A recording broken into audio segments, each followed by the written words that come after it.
what we can accomplish this evening.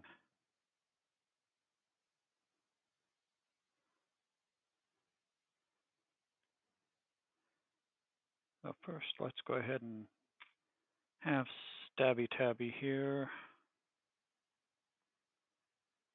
set aside.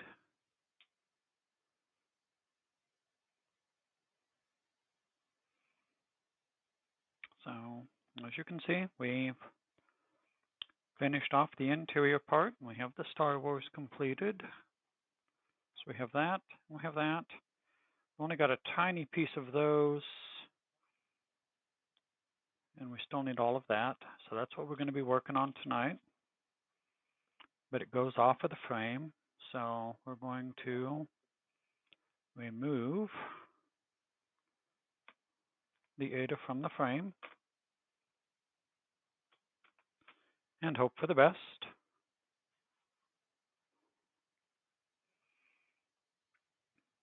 This is all a first for me. Last one I did fit perfectly in the frame. Of course, it was a teeny tiny one.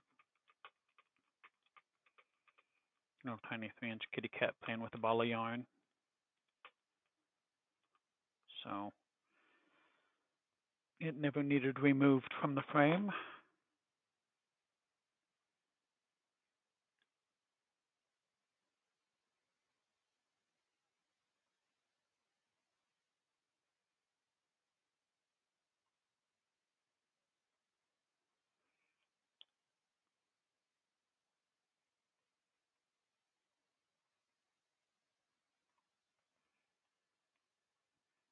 Hello, Agent.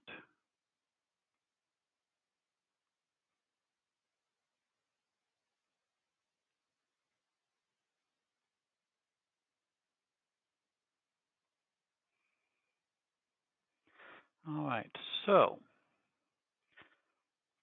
I think I'm going to go ahead and start up on the top side.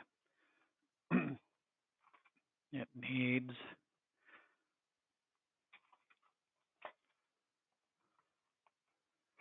the 17981, which is this guy right here. So let's go ahead and get one set of these split off.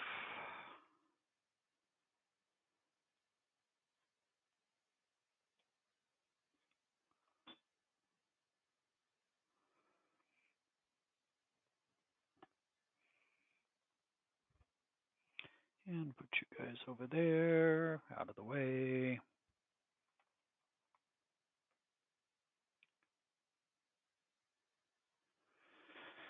And it says we need 2 strands, which is normal. So let's go ahead and get these guys separated out. Got 6 strands in here, so I'm going to take out 2 of them, but I'm going to do them one at a time. Just because when I try to do 2 at a time,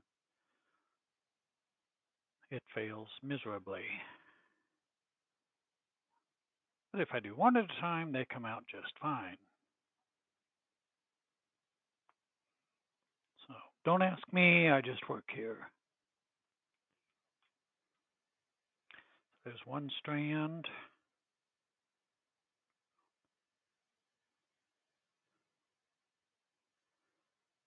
Here, well, let's see if we can get that guy to maybe. All right. And strand number 2 taken out.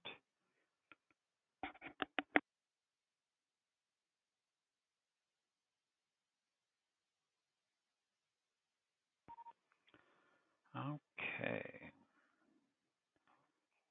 Got him all nice and reorganized or re-straightened there. Let's go ahead and get these 2 put back together.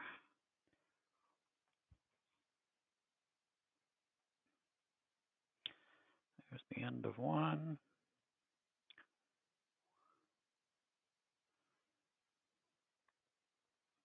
As I try to throw that other strand away from me. Don't ask me why, just does appear to be what the intent was there for half a moment. All right. Strand number 2. Now let's line these kids up.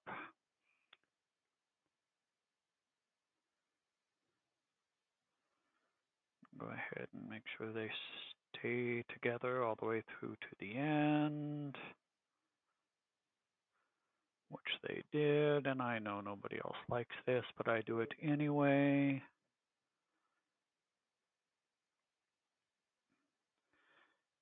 Baby steps for Spy Guy.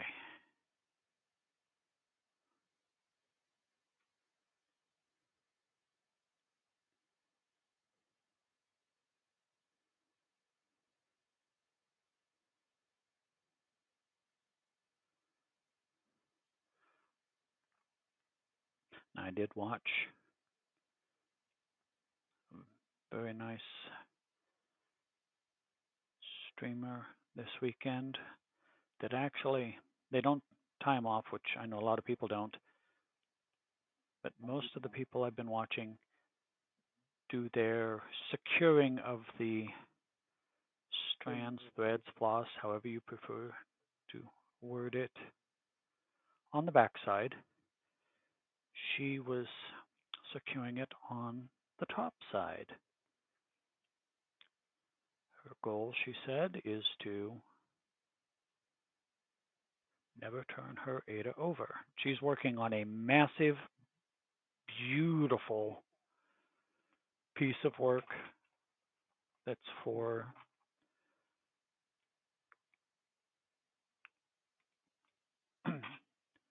Lord of the Rings.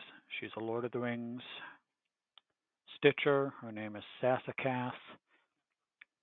She was very kind in helping me to try to understand what it was she was doing. She sent me a link of a video so that I can learn. I will hopefully at some point learn that because I do hope to become proficient enough to where I can do that kind of work. I have one already in mind. I've already purchased the pattern. And oddly enough, it is a Star Wars pattern. I bought a number of patterns this last weekend. A couple of Star Wars and a Star Trek and to get smart. So I will hopefully be able to do those in the relative near future.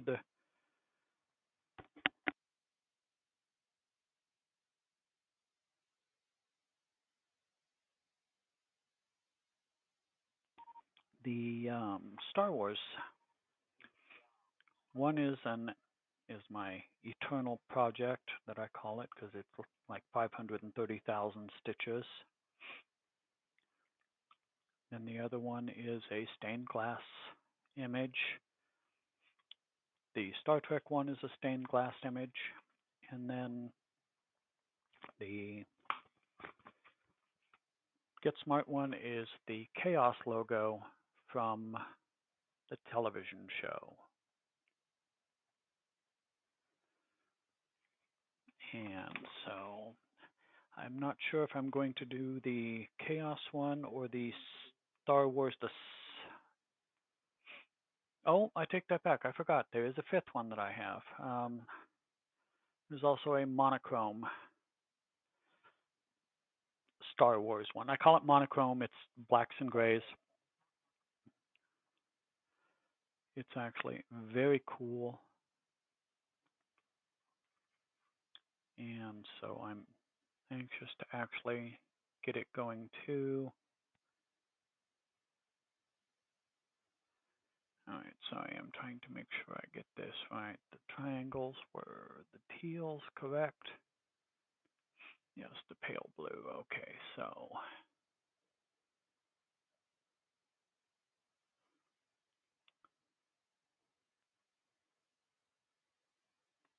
all right. So our first stitch, now that we've got it out of the Ada, is going to be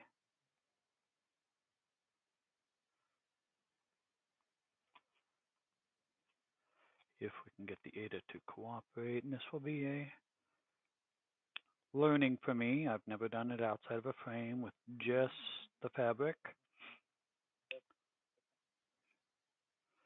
So we will see how well this works. Okay, and we did say it's dead center, correct? And the answer to that is yes. Okay, it's that one there.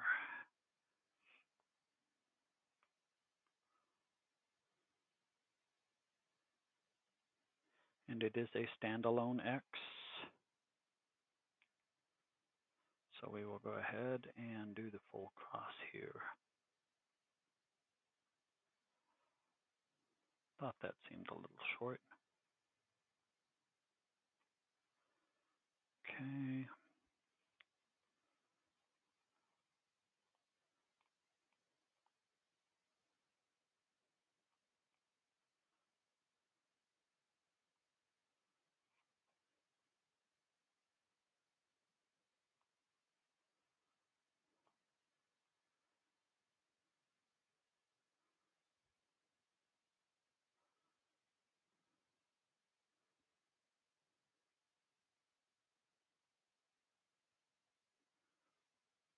All right. From there, we're going to go up 1, 2, 3, and then over 2.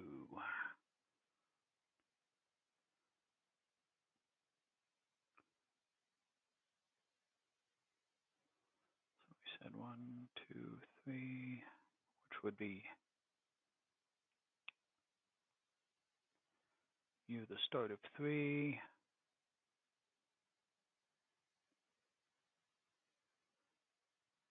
And you're the start of 2, right? Come on.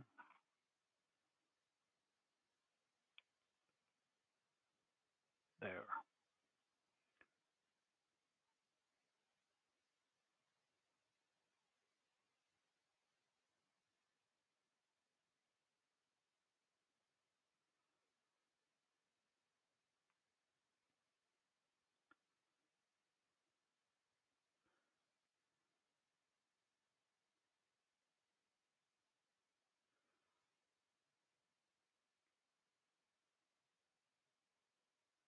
Yes, okay.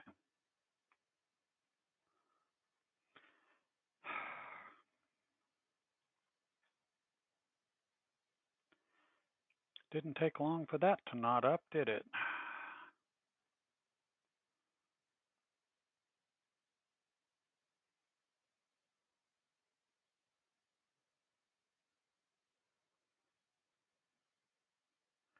And I'd blame it on the missing frame, but I have this problem with the frame all the time, so I still don't know what causes this. And I'm hoping at some point to learn how to avoid having that. Okay, but we're going to go 2.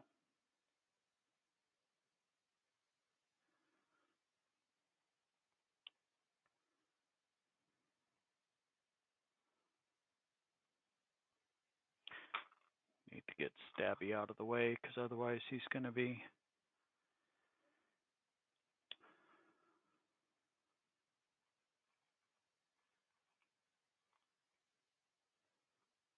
causing me some issues.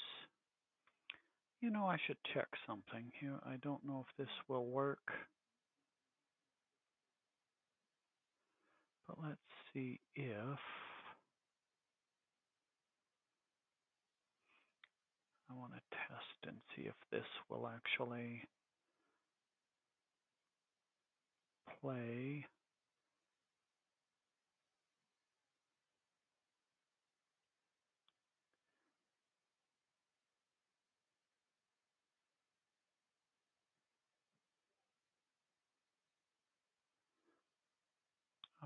So where is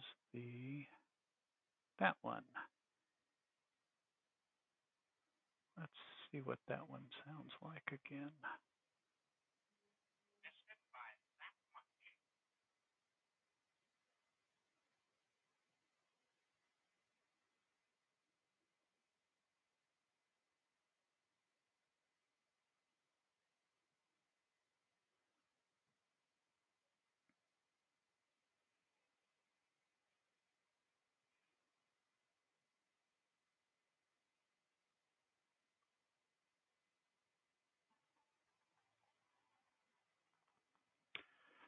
Okay, that's awfully loud.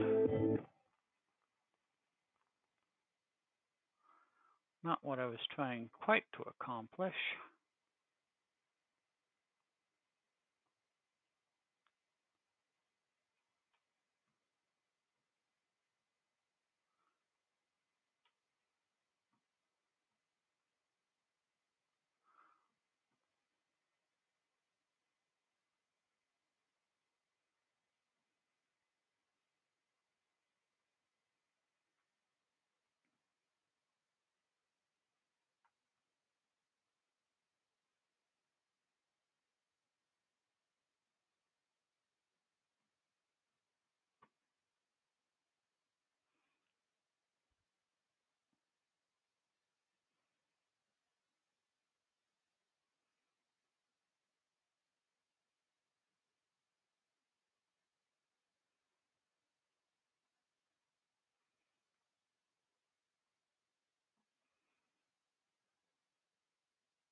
Hmm.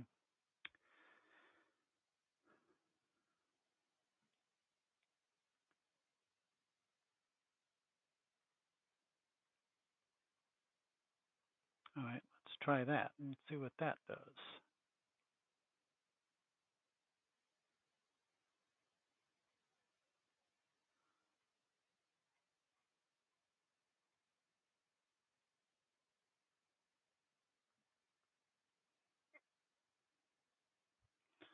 So now the question is it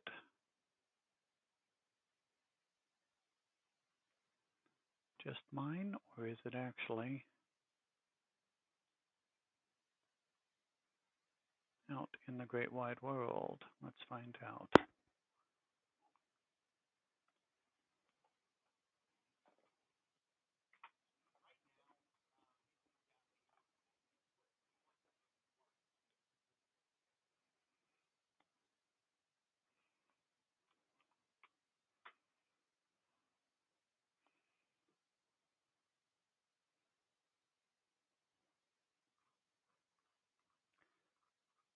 Testing, testing.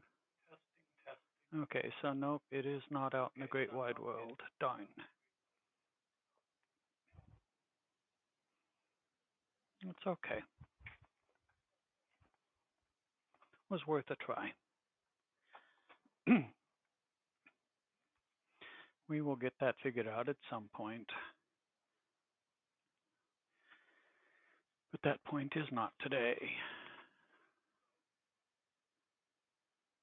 Let's go ahead and shut that other component down.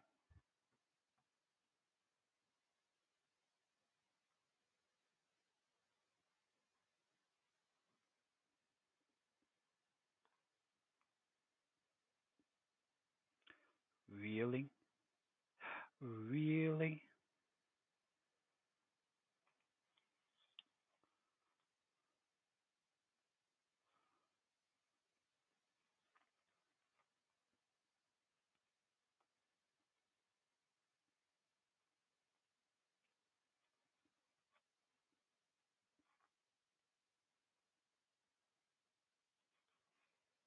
Okay. Since I just tried to dethread mid-project there, let's go ahead and Get this guy set back up in proper fashion.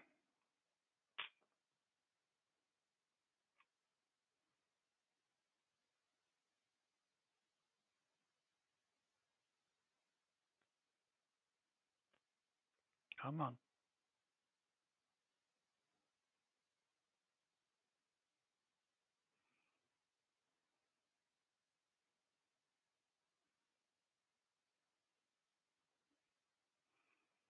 All right.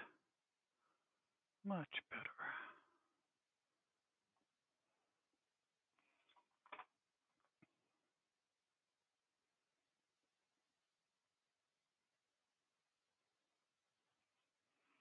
Like I said, this is a learning for me. It's kind of a struggle, actually, to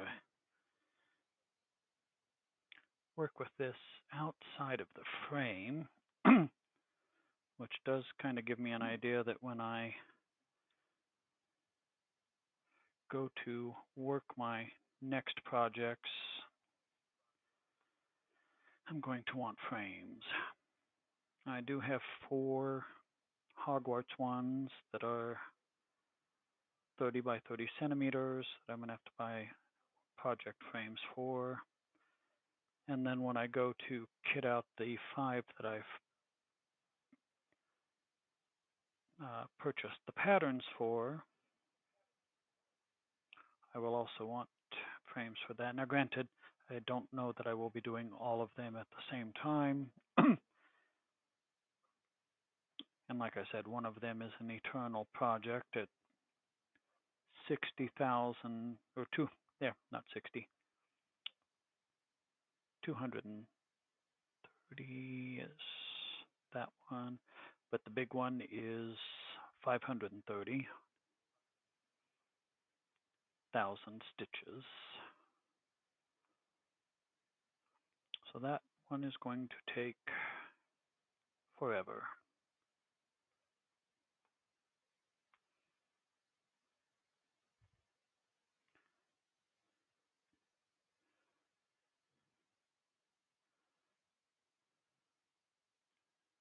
That's okay. And then the other thing, a friend of mine this weekend was helping me to get the new ones that I purchased, the new patterns, into Pattern Keeper. I had tried to do that with this particular Stormtrooper one, and it wouldn't import the key, so it didn't work as well as I would have liked, but that's okay.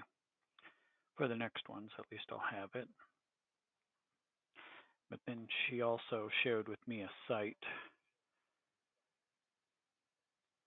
for some simplistic, and I call them simplistic compared to the patterns that I'd purchased, but they would be simple, quick patterns that I could do, such as, there's like pillow options and whatnot. And I'm trying to think of the actual name that it was called now. And it's going to drive me nuts, so I have to go and look at the image she sent me. Because there's a specific term.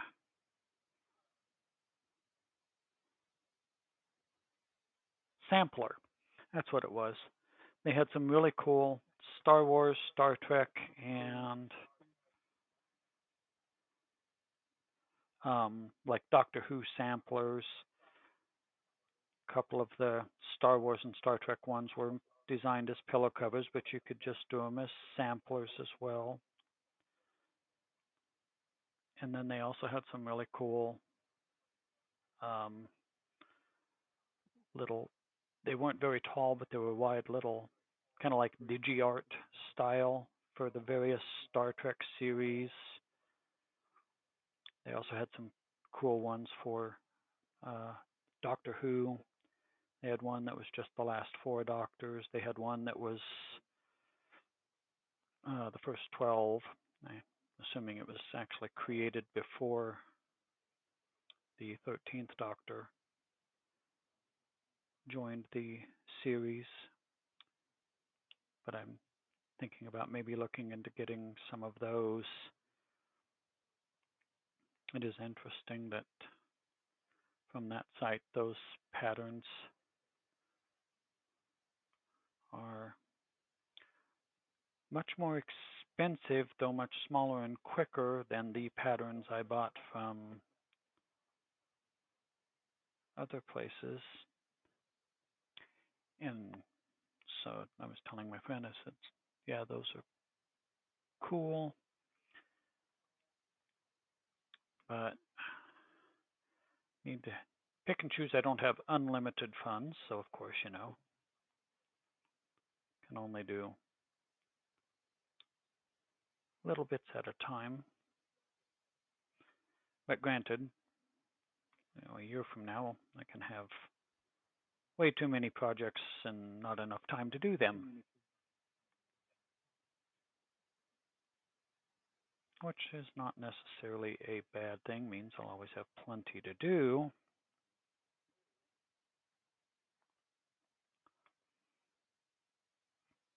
Which I do joke with my friend about because they have many, many projects in process. They'd always been trying to get me to start doing cross-stitch and diamond painting, and then I finally did it because they wanted me to help work on their projects. But that was before I moved to another state. So now it's a little more difficult for me to be able to do that, so I get to do my own projects.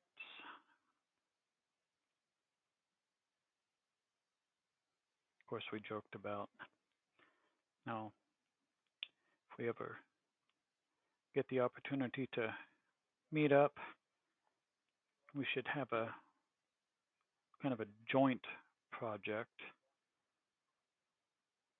where one person has it and works on it. And if we meet up for a trip or something, like when I meet up with their family on a trip, trade off that project and the other person gets to work on it until the next time. Might be an interesting way to do things.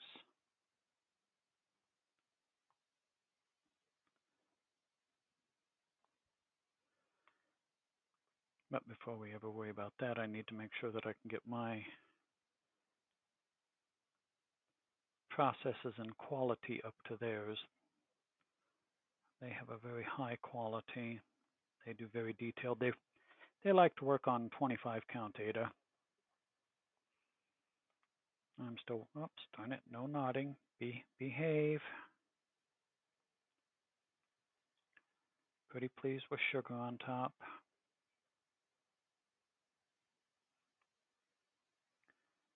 This is one of those things that I need to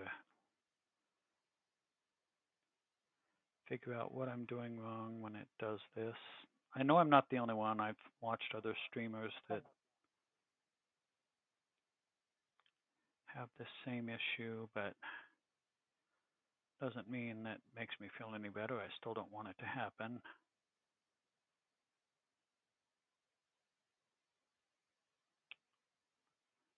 Sometimes it's easy to undo. Other times, no, not so much.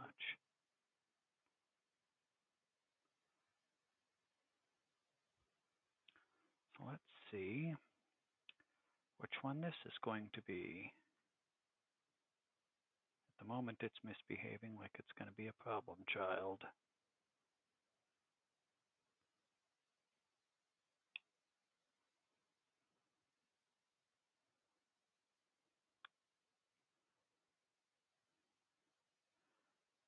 Don't misbehave.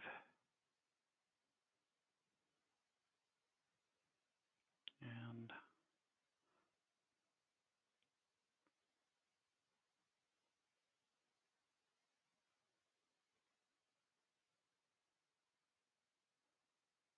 Okay, getting a little more.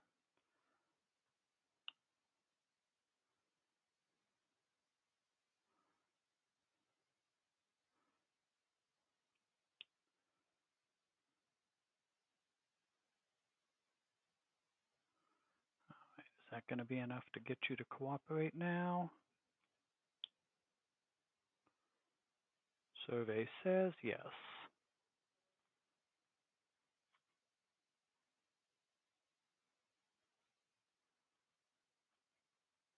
All right. We're going to count that as a victory. What was I? Oh, yeah. So my friend works on 25 count data. 14 count is my high so far. Although when I do reach the point where I'm ready to start those projects that I have to kit up myself, I want to try to do at least 18 count. There's a couple that I think would actually look really good on 25 count. We'll just see if I have the skill and ability. And I say ability as far as eyesight and patience to do the 25.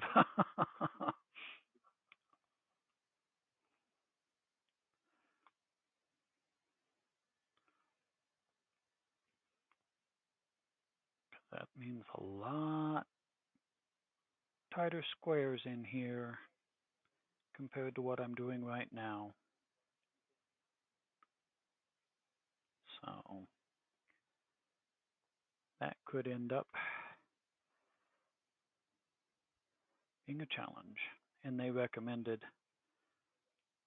purchasing some small pieces of ADA of different counts,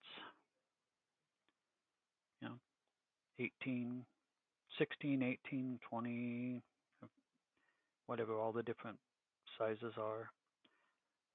Just some small pieces to practice with, just to see how well it seems to go for me, which is not a bad thought.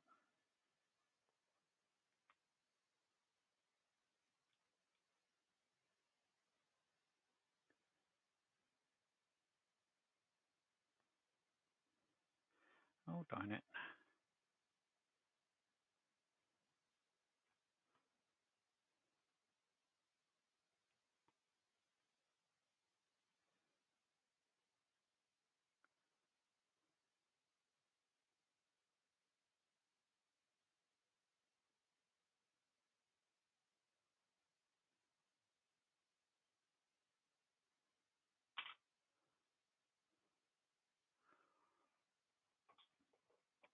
Now, just out of curiosity, the other thing that I should do is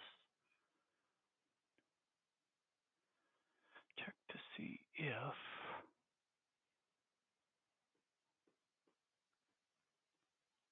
we can do this, because if we can, this might be the better route to go.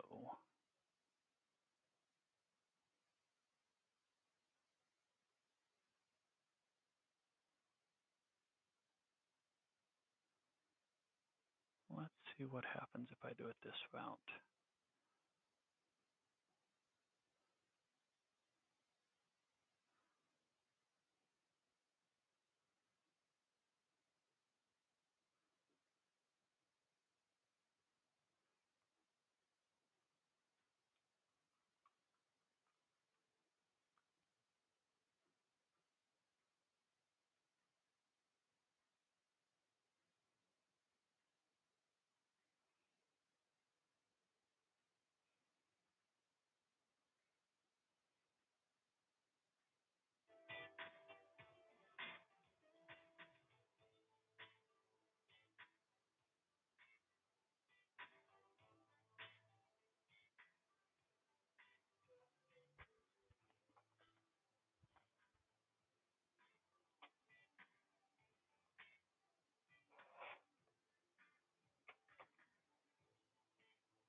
All right, one more.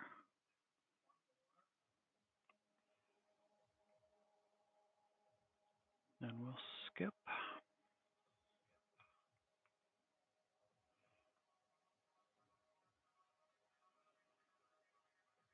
Let's double check that.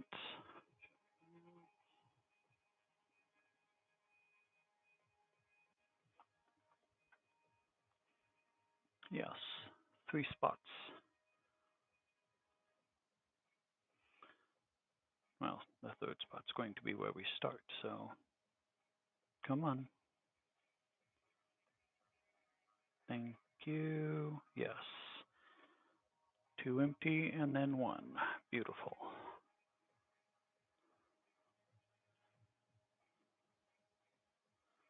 No, no, no, no, no. No nodding. We no need the knots. All right, you were kind to me last time. Can you be kind to me this time?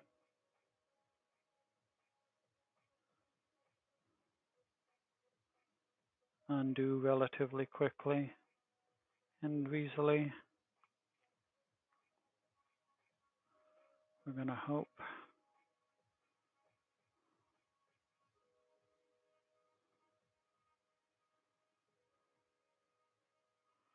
Uh-oh. No, no, no. Behave. Thank you.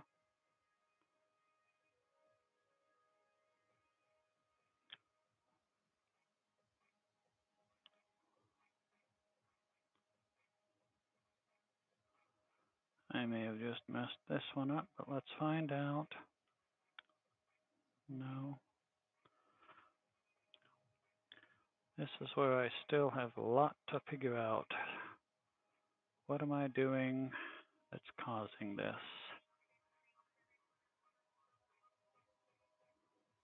Okay.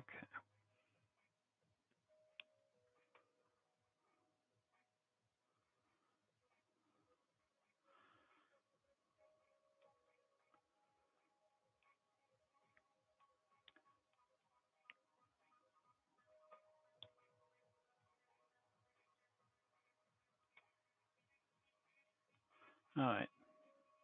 So now we just have to deal with that, but that's okay. We can deal with that.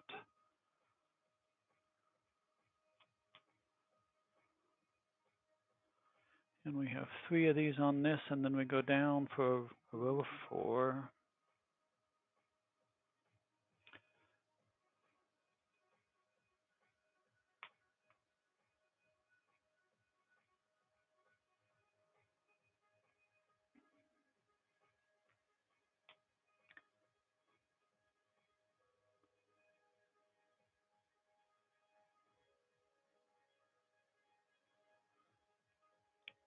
It is definitely a bigger challenge working without the frame as far as keeping the data lined up and figuring out where to come back up through on the stitches from the back side. But as they say, practice makes perfect, so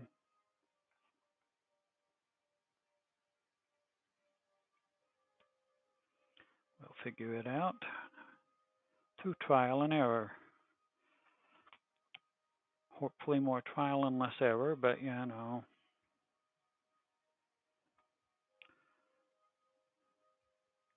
That remains to be seen. All right, now down from the last one. And a row of 4.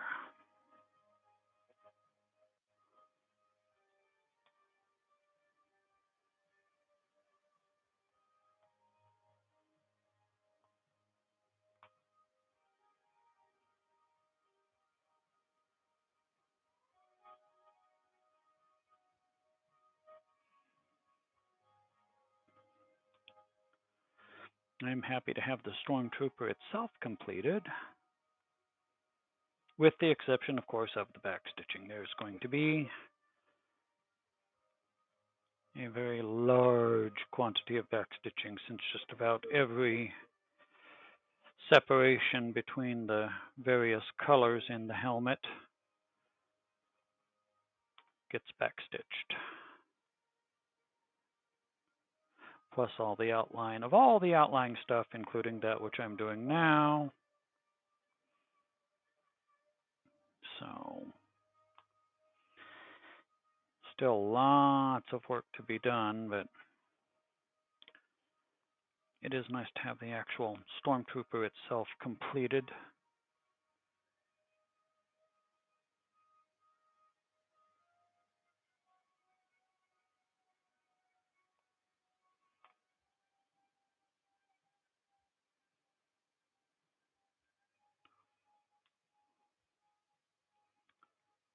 One more, because we said this was a set of 4.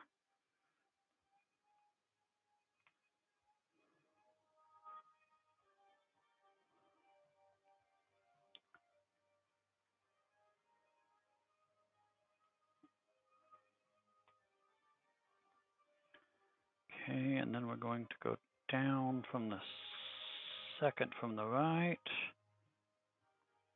for a row of 3.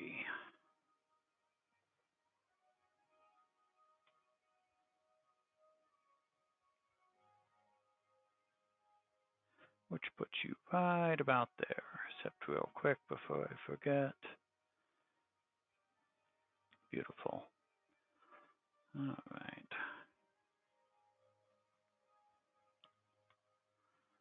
Behave. Be kind to me, threads.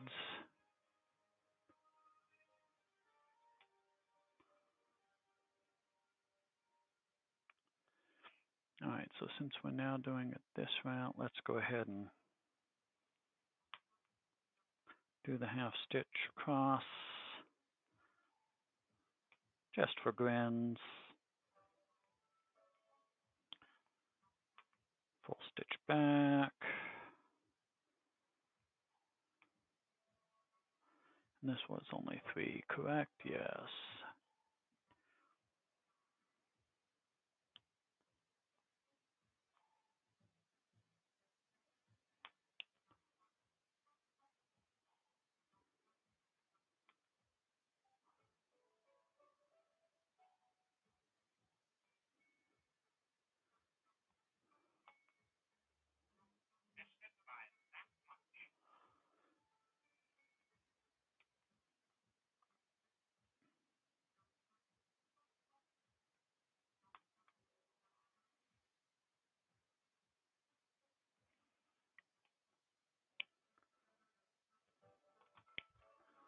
Hold that for me, Stabby.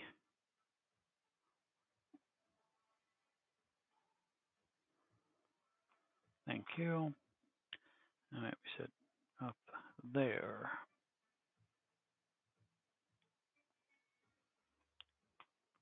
Beautimus.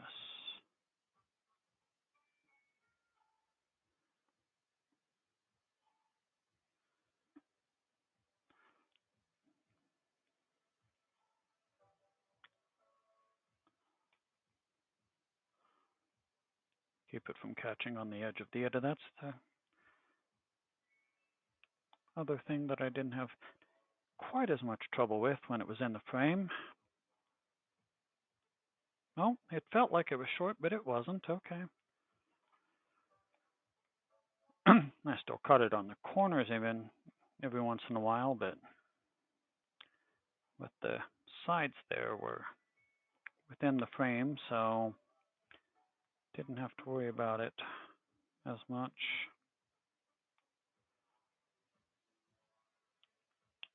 I do have scribbled off to the side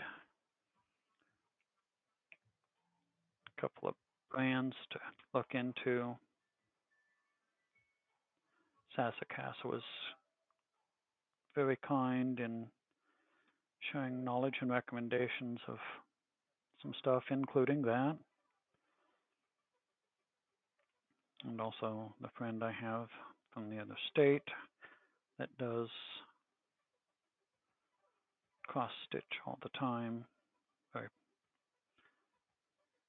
kind in giving me some ideas for that as well. So between them and I'm sure there's plenty of options on Amazon and whatnot, so probably won't have too much trouble finding potentials.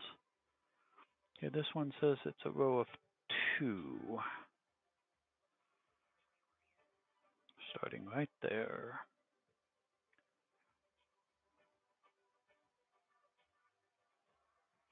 Knotted. Don't knot, thank you.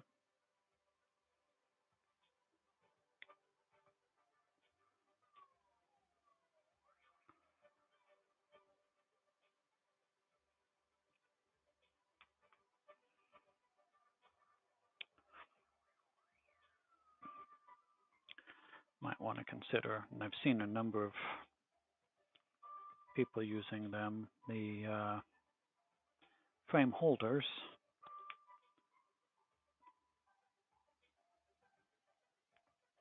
Might make it a little easier on my left hand long term.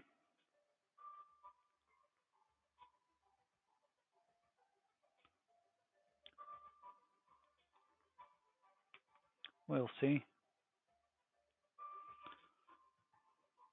Baby steps. Alright, and then the last one is just down from there. And it's a single.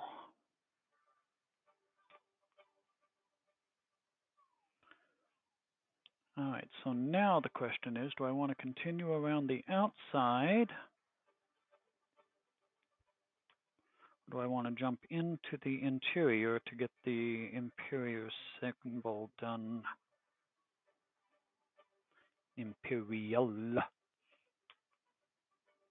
I really need to take up drinking. It would give me an excuse for why I can't words.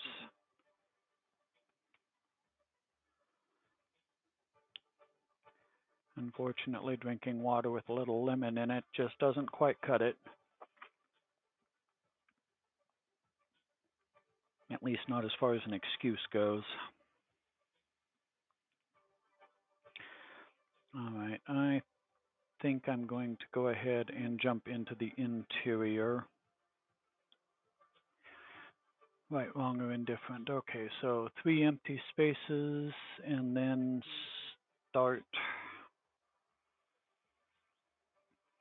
with a row of 4. So we said 3 empty spaces, so that's 1, 2, 3, and then U.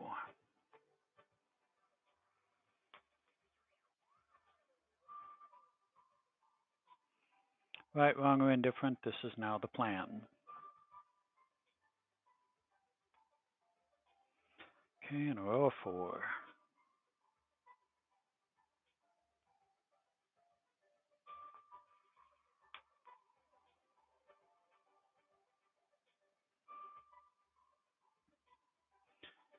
And of course, all of this stuff that I'm doing here in the outlying area will also be included in all of the back stitching.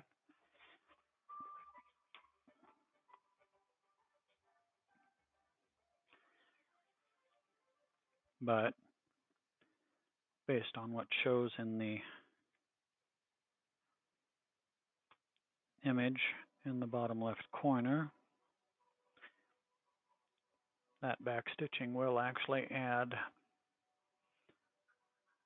a significant quantity of clarity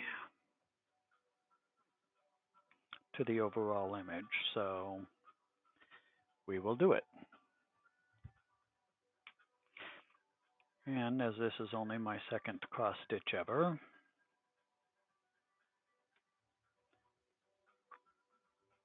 I'm going to stick with following what the plan and the pattern says. My very first cross stitch, although half the size of this one,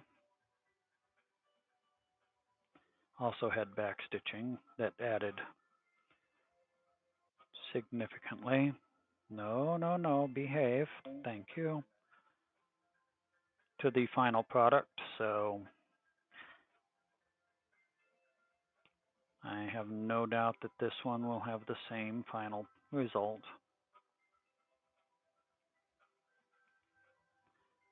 Behave, threads.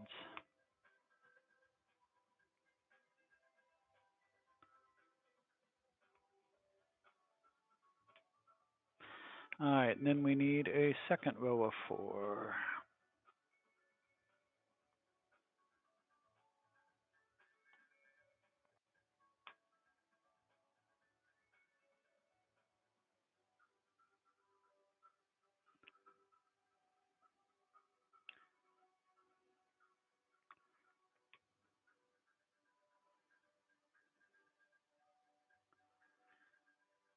And after I get this particular project completed,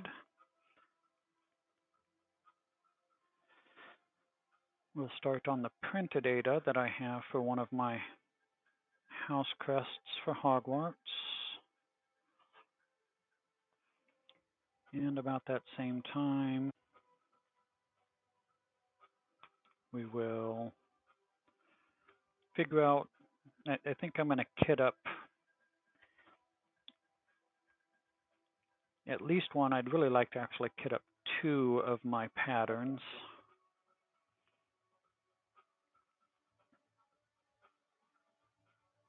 Oh, it didn't. I thought for sure it felt like it was knotted, but it wasn't. Okay. So I think I'll kit up the Star Wars monochrome, and I think I'll kit up the Chaos logo.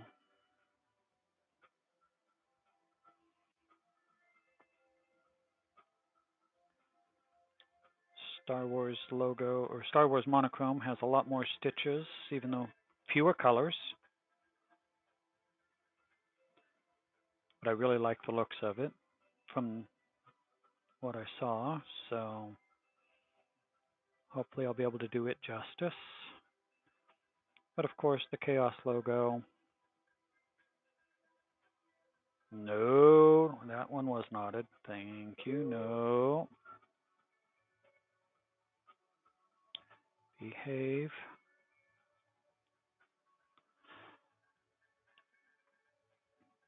And since the Chaos logo is from the show from which my name is derived,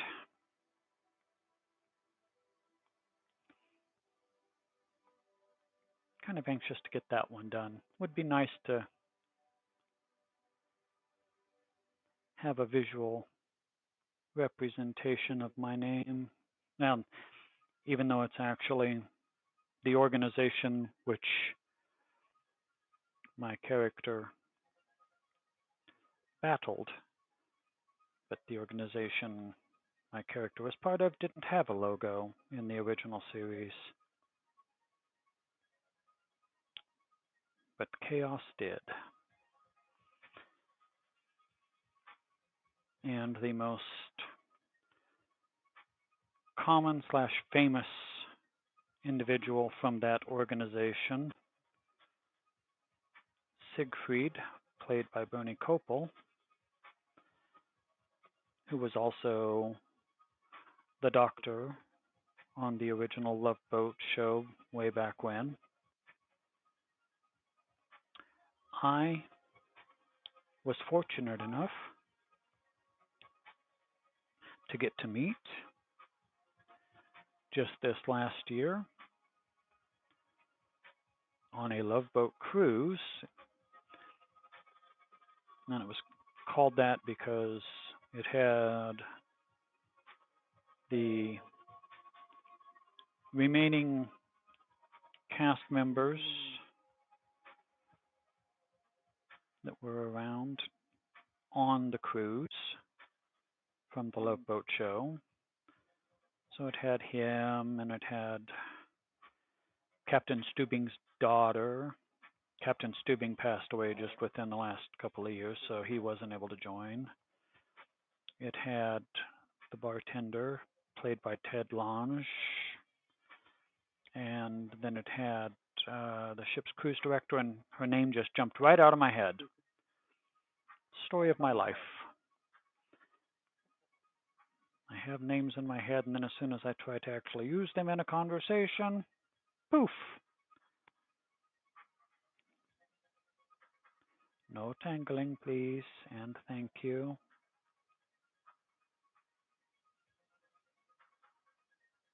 So, and I didn't get my picture taken with any of the others. Did not get that opportunity, but was extremely pleased to get my picture taken with Bernie Kopel, and primarily because he was Siegfried in Get Smart.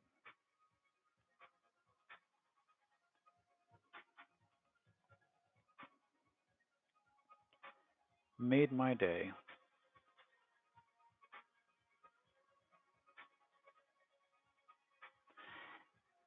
And it was actually kind of interesting because there was a young lady running around on the cruise just a few hours before I actually had the opportunity to meet and get my picture taken with Bernie. Okay, it didn't not. I thought it did. Who was running around with a T-shirt that had the Chaos logo on it. And almost everybody else on the ship was running around with Love Boat themed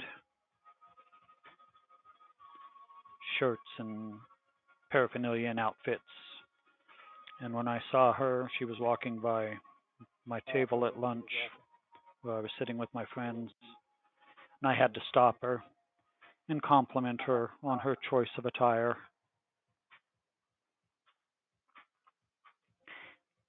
And she was ecstatic that somebody recognized and knew what it was that she was wearing. And she showed me the picture that she had taken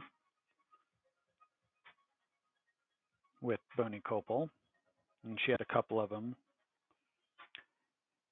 And she also had a couple of her and her brother who was also on the cruise with him. And she was justifiably proud.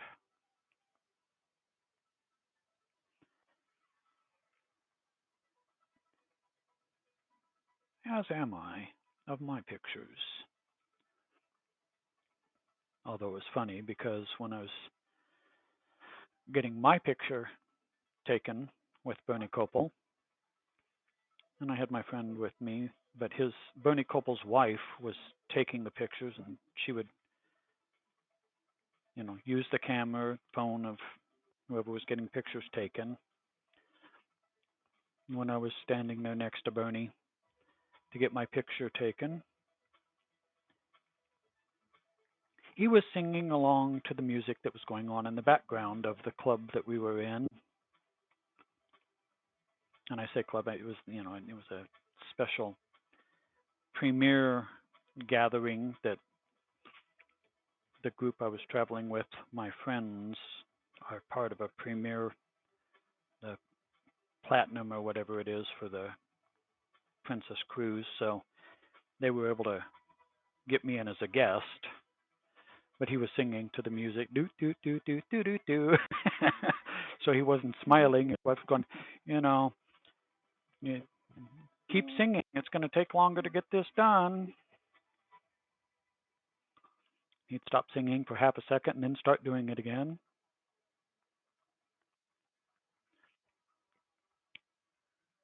But he was a very happy, jovial, entertaining individual. As I decide to knot up the threads again, so let's get this flipped over and see if I can, because this is the worst one that I've had in the last little bit. Apparently it doesn't want me telling stories. It says focus on getting the X's X'd and the stitches stitched.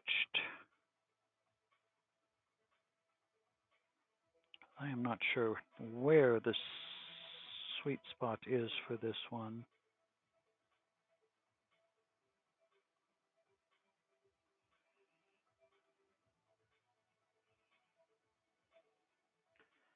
I may be in trouble on this one, boys and girls. Let's see if I can do this.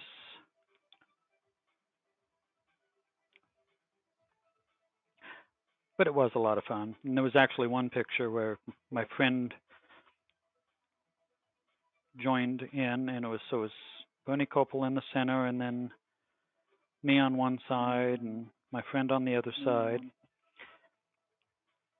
And the actual ship's captain for the cruise ship photobombed in the background,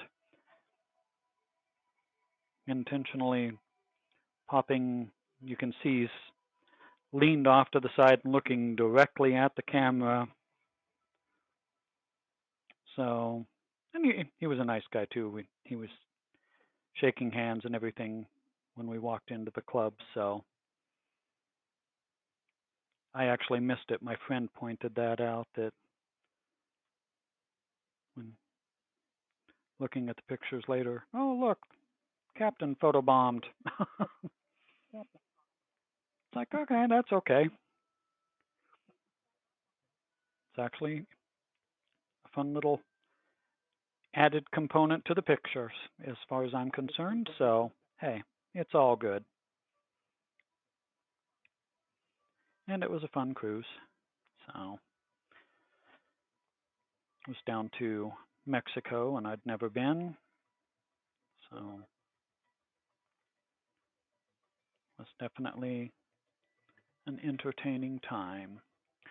All right, so now where do I need to go from here? We want to jump over to here.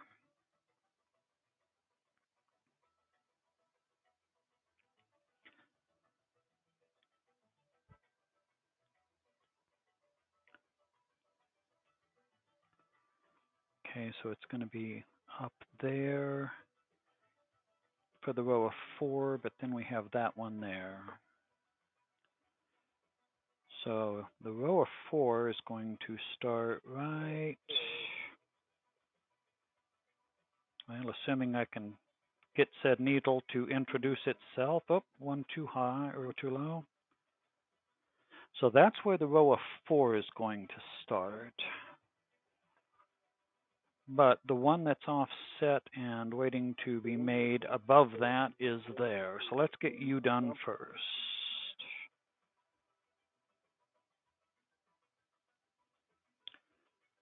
So,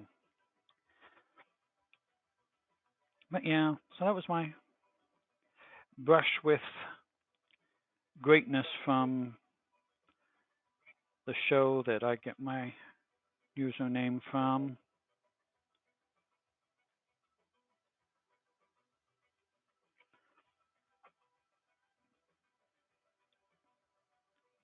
Made me extremely happy.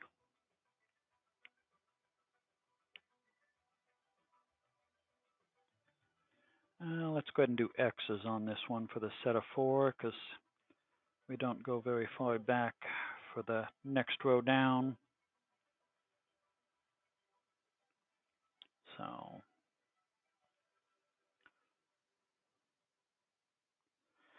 did briefly have a ha-ha conversation with Ted Lange, the bartender from the Love Boat. And I say ha-ha conversation because it was all of my friends and I were sitting up in the adult-only pool area, which is just below the sanctuary where they have rental cabanas and whatnot. And Ted Lange came through into our area and asked us if that was the sanctuary, and we said no, and said no, it's up above. We had been there the previous day, so we're saying, yeah, you'll really like it. It's very nice and great service, blah blah blah. So that counts as my conversation with him.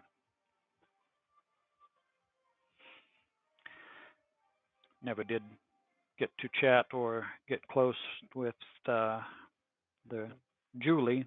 That's the character's name, Julie, the cruise director from the show, or Captain Stubing's daughter, as far as actually, get pictures or anything either. Did watch all of them sit on stage and talk about their time together and what came after. It was fun. So,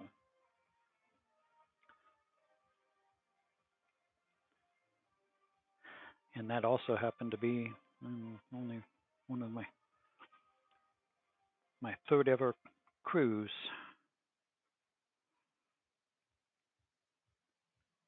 I didn't even do my first ever cruise until a few years ago, so it's expensive. I got a great deal on that cruise that had the Love Boat cast, so otherwise I wouldn't have been able to go. All right, now we go down from that last X. Nope, one too far to the right. Shift one to the left. There we go. And we're going to go across, and then once we reach the bottom of that, we still have 1, 2, 3, 4, 5 more. Okay. And we're going to go ahead and do these as the half stitches.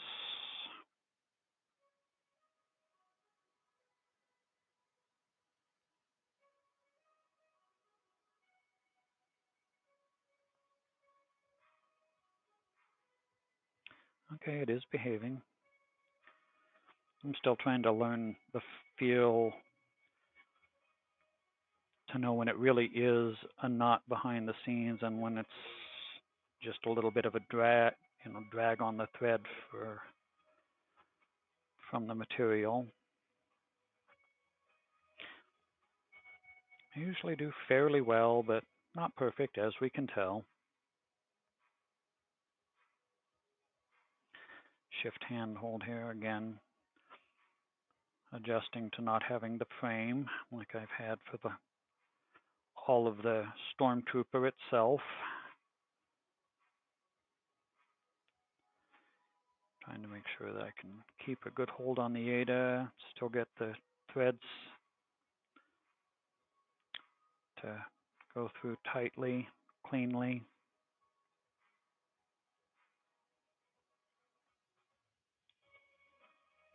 I am a work in progress as I continue to learn.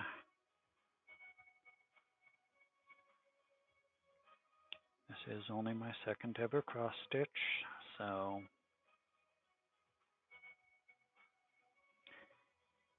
I'm sure I'll still mess things up here and there.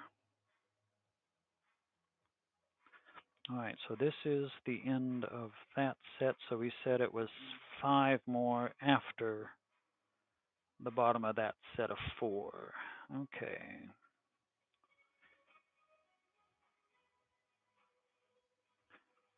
Here, little needle, thank you.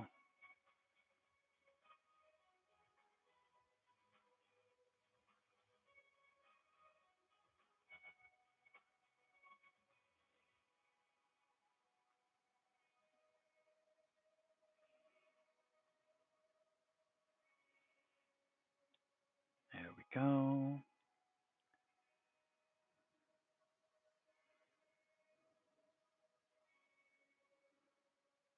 Stitch number 2 of the 5. Yay! Well, half stitch, but you know.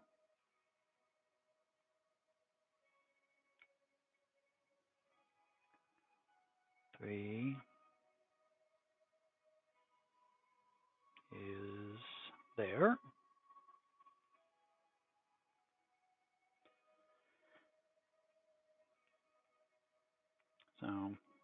So yeah, that cruise, it was entertaining and fun. Is in all respects really the only brush with greatness that I've ever had.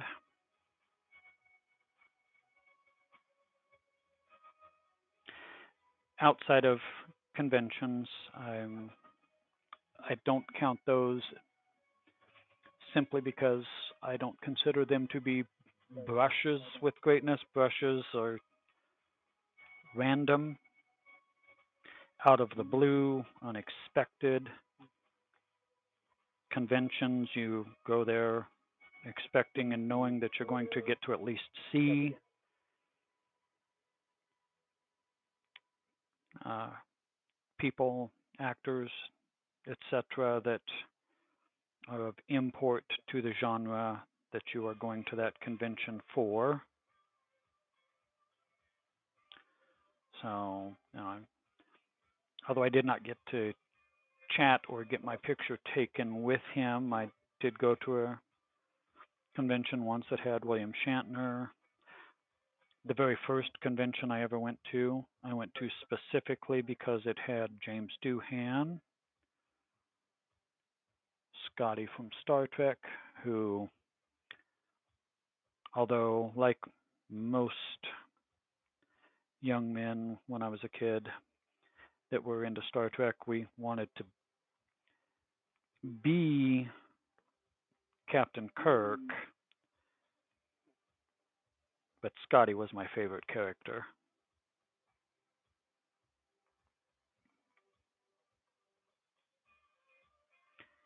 Captain Kirk had the style and the swagger, and was always the victor, and everything else did the right thing. And it was not that he was a bad role model, but I liked Scotty's style.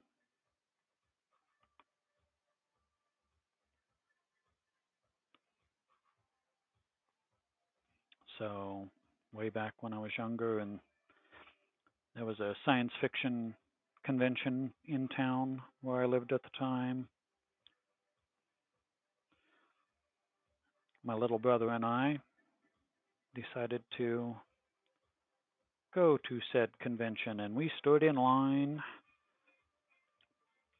to get an autographed picture by James Doohan. And we also went into the convention hall when he was giving his presentation.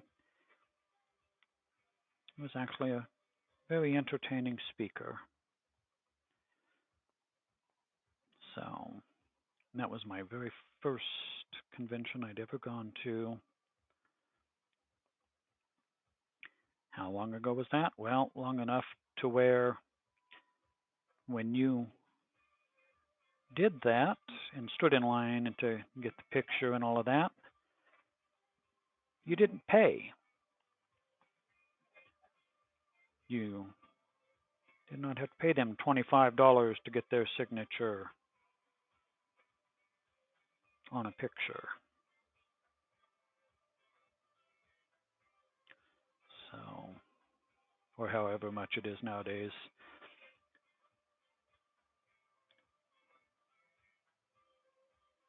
So, and I do have in a storage box in the closet, just because I haven't put up anything on the walls here,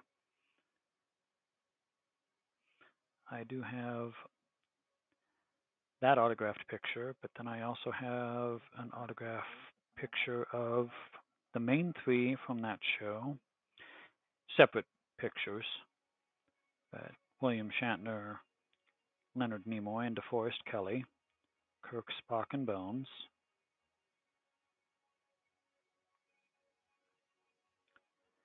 And then I do have a signed picture from LeVar Burton, although I did not personally get that one, but a friend arranged for it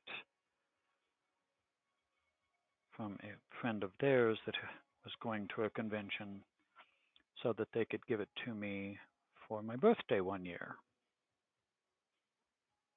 which was very kind of them. because I am a Star Trek fan. I know I'm doing Star Wars, and I do like Star Wars, but Star Trek will always be my first love. It is where I got my start with science fiction and nerddom, geekdom, whichever particular phrase, term you prefer to use. Neither bother me any. Am I a nerd? Sure. Am I a geek? Sure.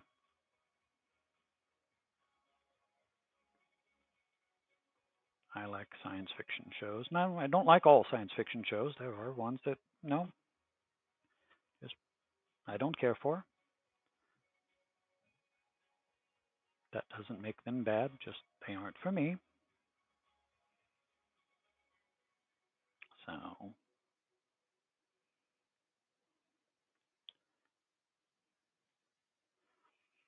and I actually do own all of the, not counting the ones that have come out on Paramount Plus in the last few years, but I do own all of the other Star Trek series on DVD. The original, the animated series, TNG, Deep Space Nine, Voyager, and Enterprise.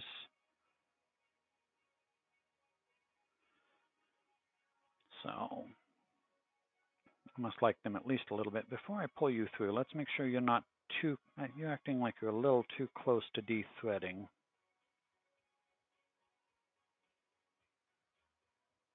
I don't like that. Okay. I actually had decent luck with you not de-threading tonight. Okay, so you go all the way across one short of the end.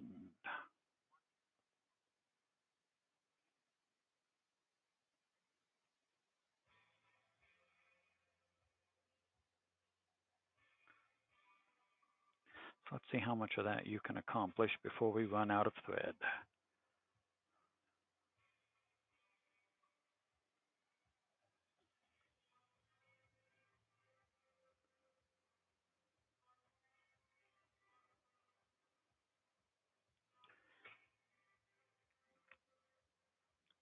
And I am not a fan of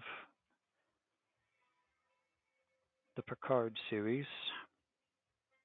Discovery hasn't been bad. And I am anxiously waiting for Strange New Worlds to start up its new season. So, oh, why is my watch oh, that's why. Okay. Forgot I had that alarm.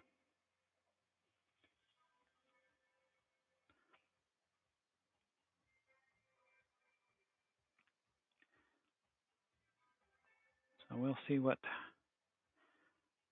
the Star Trek universe has to bring for us this year. I will watch the final season of Picard. See if they have done anything to maybe change my opinion of it in the final season.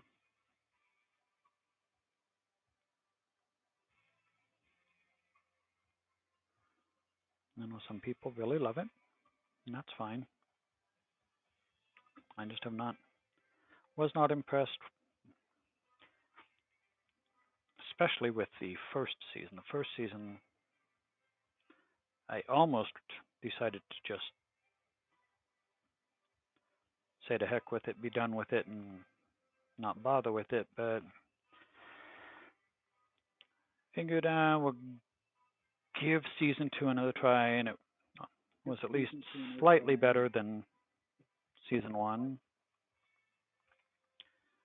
And I know they're promoting this new season that's currently coming out as the final season, so we'll see what they do with it.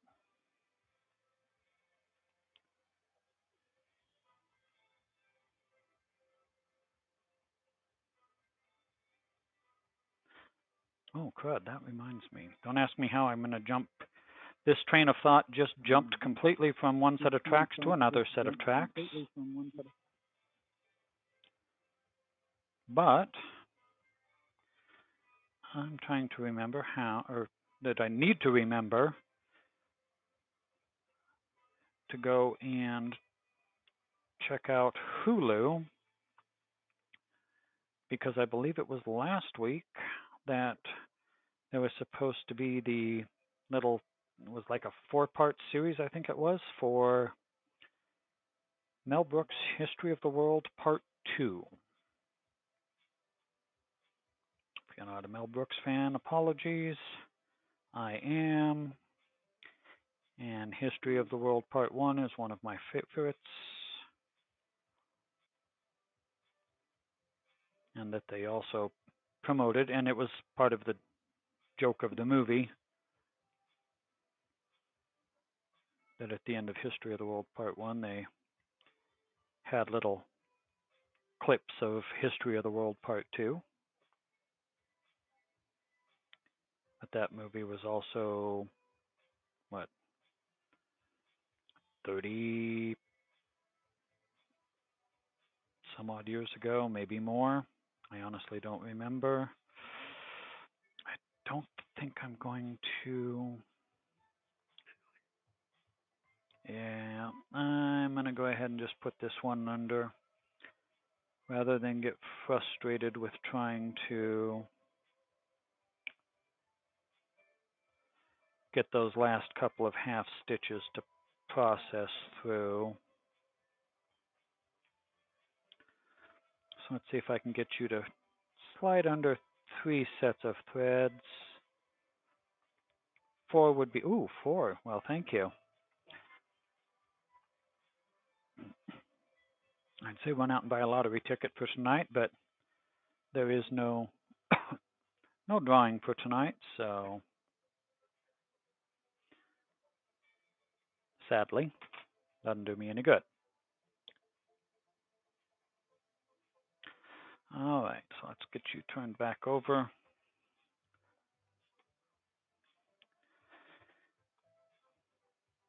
Stabby, you're going to hold my needle for me, please, and thank you.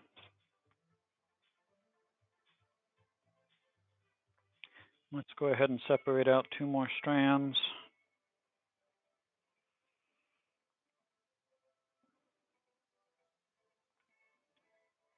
And yes, I do these strands one at a time. I still have no luck trying to do them 2 at a time, so strand number 1, and there we go. Straighten you back out again. And then do strand number 2. Once I get him separated out. There you are. You're the one that we are going to use. And beautiful. Okay, straighten you guys back out. I don't think I'm going to need any more of you guys, but let's have you nice and straight and needed just in case. There we go. All right, now let's get you guys laid out here real quick.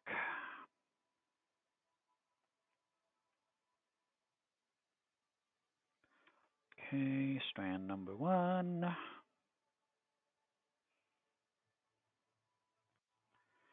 I'm sure there are lots of ways people do this that's much more efficient. I will learn those as I go.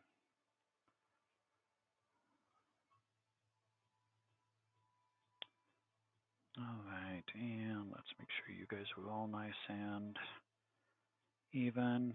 No knots before I start. All right, and real quick off screen for half a second here with apologies. And I know it's more than half a second, but yeah, no. We'll call it artistic license.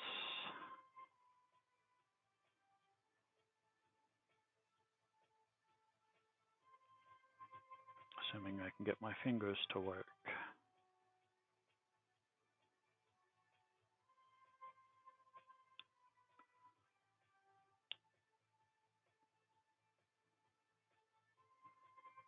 All right, perfect. All right, so now we have our next lineup of threads. 2 strands. Now for the other saving grace of this particular hobby that I would have rage quit in the first hour if it wasn't for needle threaders. Threading needles and I have never been friends for sewing, and repairing buttons and whatnot. So having the needle threaders has saved my sanity. No question, no ifs, ands, or buts. I would not still be doing this particular hobby if I didn't have them. Like I said, threading needles is not something that has ever been my friend.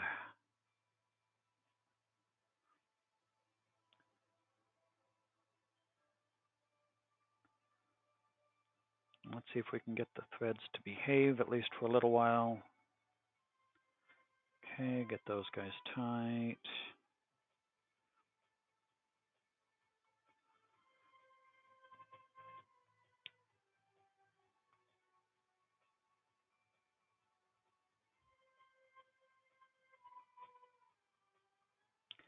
But aside from that, let's see, there we go.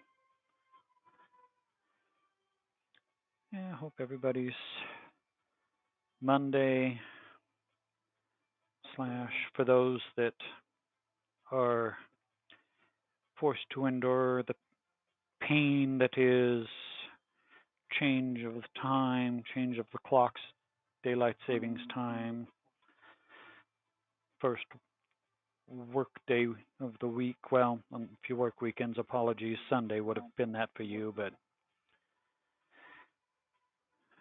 yeah, first Monday after the time change is always rough. I hate the spring forward.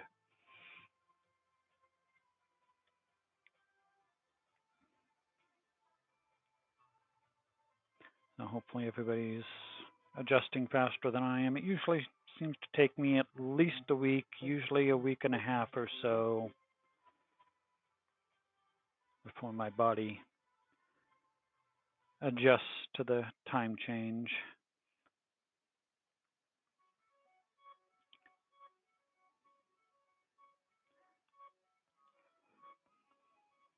The fall back, it takes time to adjust too, but it's an easier adjustment, at least for me.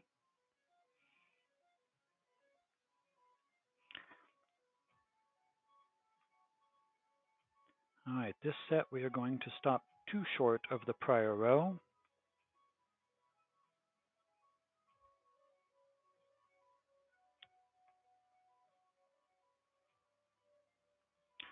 Which means you, my friend, are going to be the final half stitch.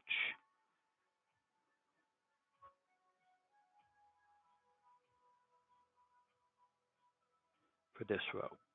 Not the final half stitch ever.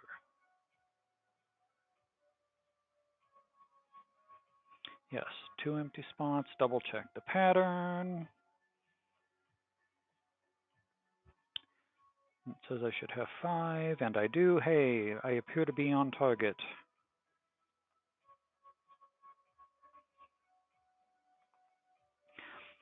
The moment it's looking like I won't have to do any frogging.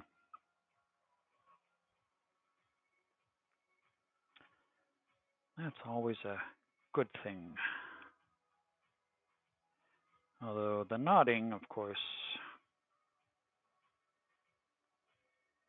can cause its own set of issues.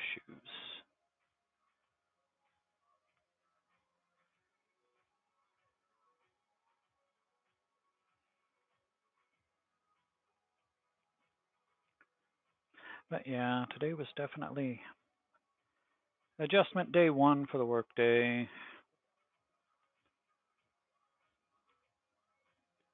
Since I didn't have to work yesterday, but still had to do adulting things. It was a little bit of adjustment, but it was easier since the schedule was flexible. I thought it was going to slide through, but no. Okay, there we go. So, but yeah, having to work for a living, got to live to a schedule. Today's a little rougher. But I was looking forward to doing this after work. Once I got done with dinner, I knew I was going to be working on my cross stitch and trying to get some more of this Stormtrooper done, which makes me happy. And I know I've still probably got another couple of streams worth of it to do between the rest of the pattern that I need to finish plus the back stitch.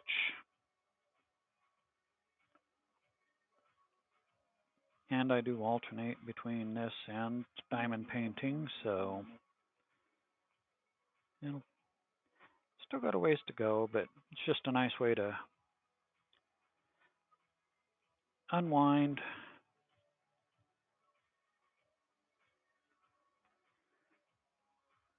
spend a few quiet hours in the evening just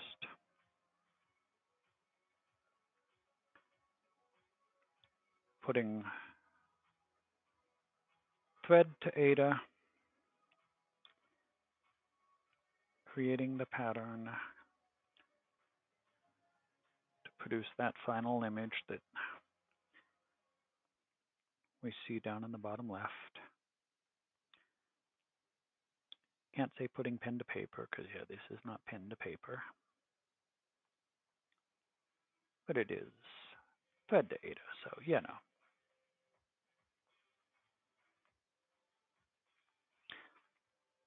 I do know of a couple of streamers that put pen to paper, even if it's only in the figurative sense, but they are writers. One of them, the Carrot, spelled with a K, that streams,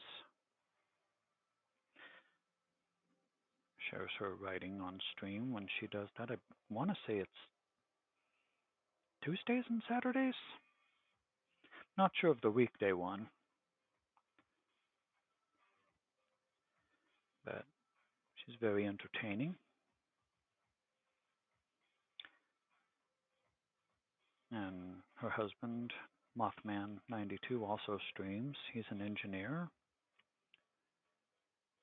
And it's always entertaining because Carrot also has a couple of redeems, like for singing and whatnot, and they have a dog, Toby, who likes to sing as well when Carrot does kazoo. So it's always a good time.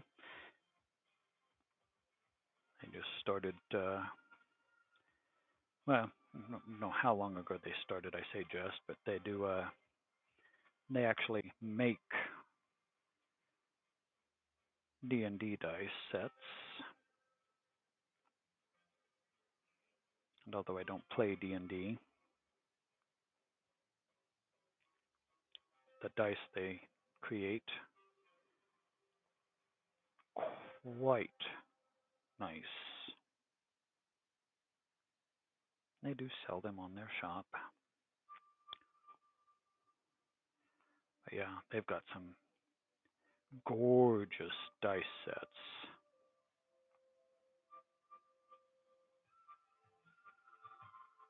All right, this one's going to extend to past the current, so it's going to not quite a mirror image of up above, but gives us a general gist of what we're going to be doing. But yeah, on some of Carrot's streams, I've got where they'll just do their little block of writing where they've got a target and a target of how many words or characters, something like that, in a set amount of time. And there's other writers that are joining in that do it. I'm not a writer, but I do like their community and the members of the larger community that surrounds that community. All very creative and supportive of one another. And I don't claim to be a creator or a crafter because I am not creating this as far as like even this. I am producing it. I am making it, but I didn't create it. I still take pride in what I am doing, and I will be very happy with the final product, but I didn't create the actual pattern. And that's what a lot of those people in those communities are. And it's really interesting for the variety of different um, creators that are out there, the writers, the sculptors, the artists, be they digital or traditional, the painters, those that use pencil, songwriters, singers, jewelry crafters, yarn, all of that. It is, I've enjoyed just kind of looking around, seeing all the different people that are out there doing and sharing their skills. Oops, no, no, no, behave. That was not a good one. That one was almost a disaster. So I have enjoyed that. Met some very nice people doing things that I do not have the skill set or the patience to learn on some of them, and I'm sorry, I don't have the ability to do at the level that those people do, like the singing. There are some incredible singing individuals, singers here on Twitch that are a joy to listen to. I am not one of those.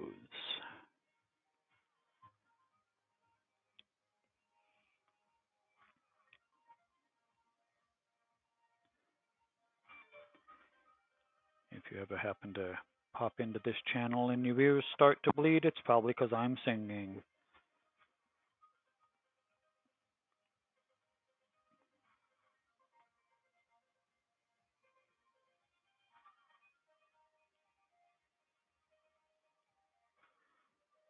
No, no, no, no, no. Behave. You were doing so well.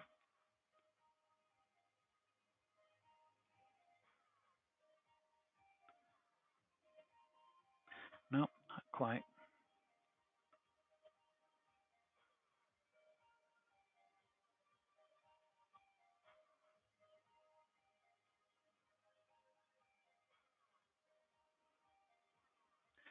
All right, can I figure out how to undo this mess?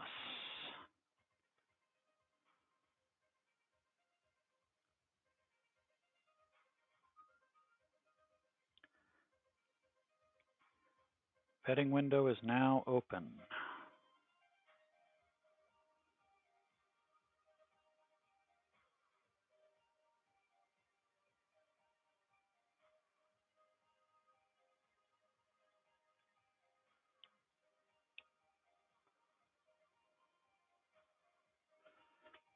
All right, well, I would have lost money on that because I was betting against me.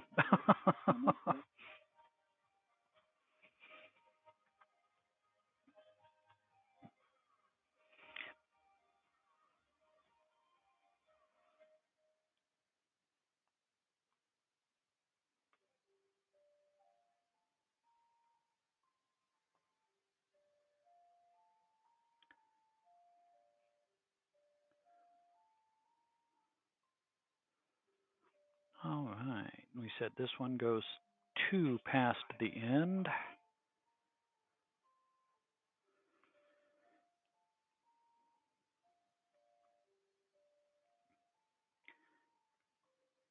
My phone just triggered again, not sure why. That is one of the nice things about doing this on Mondays. Although there are a few highly talented and enjoyable individuals that I like to watch on stream on Mondays. Not so many as to cause me a lot of confusion. I don't do the multi-tabbing like some of my friends do. 1 or 2 tabs is usually all I can handle.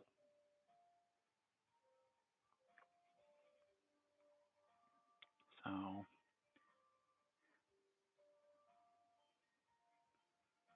it's like Tuesdays are usually a bit of a zoo. Fridays are usually crazy. So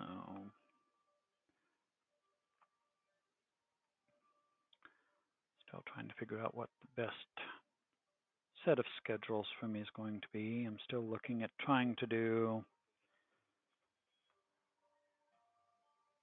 Sundays, late morning or early afternoon, and then evenings on Monday, Tuesday, Wednesday, and Friday for a few hours each.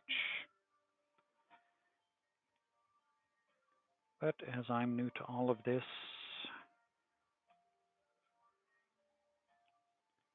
we'll adjust as we see how things go and work and pan out. Nothing set in stone at the moment.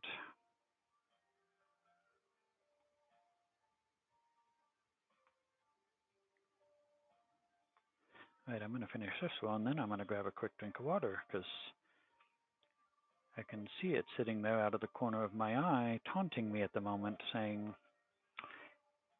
"You need to hydrate."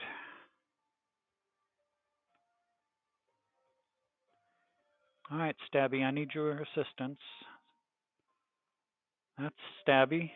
Stabby Tabby. I know it's not a tabby, but a person I know on Twitch rescued me from that conundrum by declaring that Stabby Tabby was short for Stabitha Tabitha.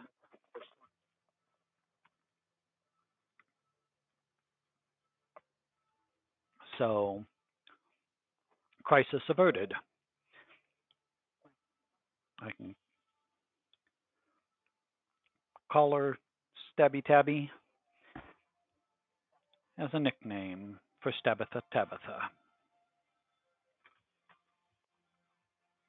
And I like that. All right, so this one, we actually only going to do 3, and we're actually going to leave an empty spot in there, okay? Because it is going to be these 3, ending one shy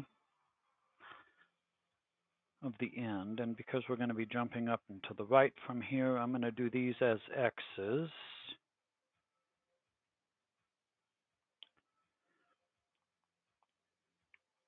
So that I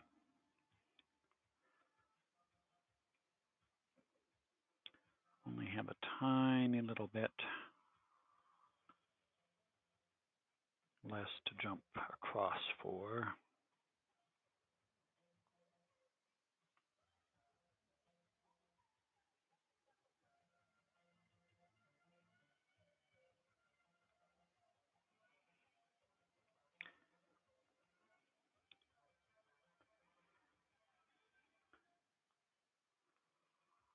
There we go.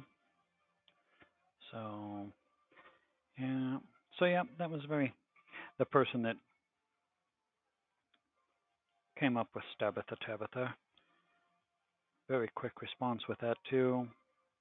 It's another one of those very creative individuals that are out there in the Twitch realm.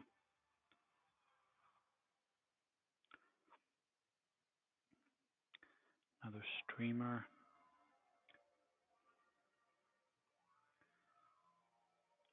Does a lot of Lego build, but also is proven to be quite artistic and very creative with their writing abilities. I always thought I was pretty good at coming up with quick little short blurbs, but not compared to them. For entertainment value, that is what I try for, but they're better at it than I am. So, all right, so we're going to jump up and to the right, and we need to go over 2 and then down 3 from where we were up here. Okay, so we said over 1, that's 1 square, and then that's the, well, come back here. So that would be square number 2, and then we said we need 1, 2, and 3 down from there. So 1, 2, and 3 down from there. Yes. Let's see if we can avoid the frogging. Ribbit, ribbit.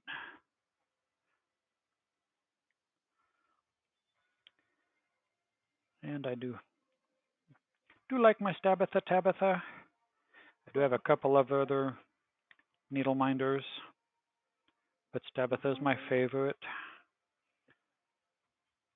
I have one that is a light bulb that the quote-unquote interior portion of the light bulb is painted with a cat and a rowboat, which I thought was very cute. And then the other one I have is a TARDIS, which is also very nice.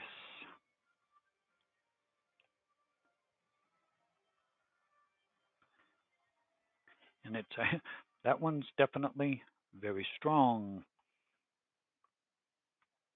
as far as the magnet goes. So yeah,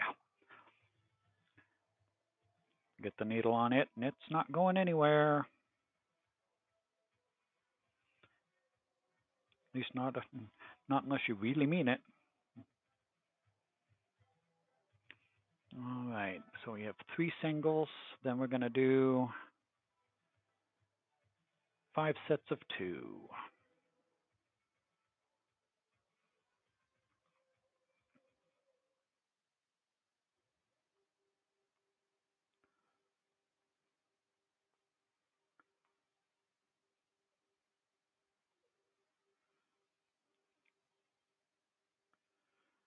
All right, there's the 3rd single.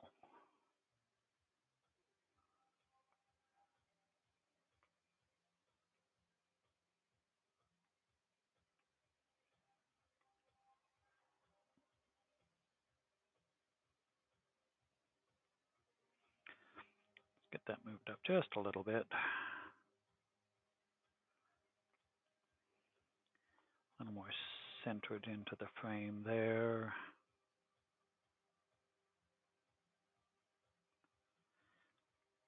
I have enjoyed doing this particular cross stitch as far as a second step in my learnings.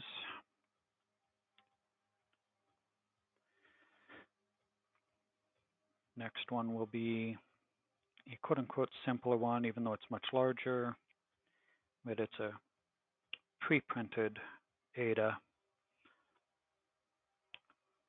which means I'm barring my completely losing senses. At least I'm assuming. I've never done one before, but I'm assuming that means it will be much easier to keep track of what goes where as far as the stitches go, so won't have to actually count. We'll see.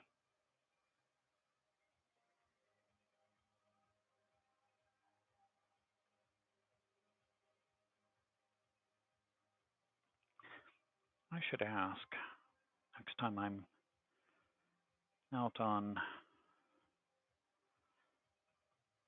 one of the other people that cross-stitch, because there's a few of them that are out there that I watch. they've ever done the pre-printed and what they think of them in general. I do know after that I'll be trying to work on my projects that I bought the patterns for. That since I only bought the patterns and have to get them up, those won't be pre-printed, that's for sure. Figure out what size data I'm doing them on and everything, and then go from there.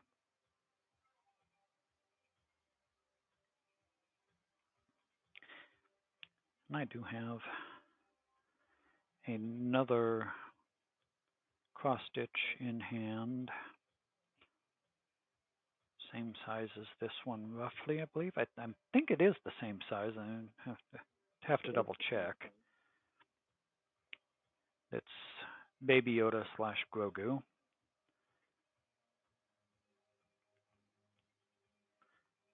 It's on Dark Ada.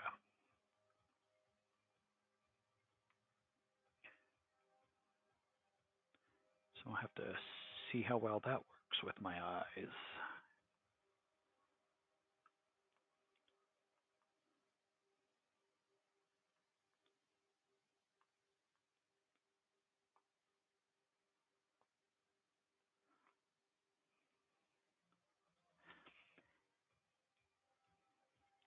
And if I do go on, when I do my own projects, if I go with smaller Ada, like 18, 22, 25 or whatnot,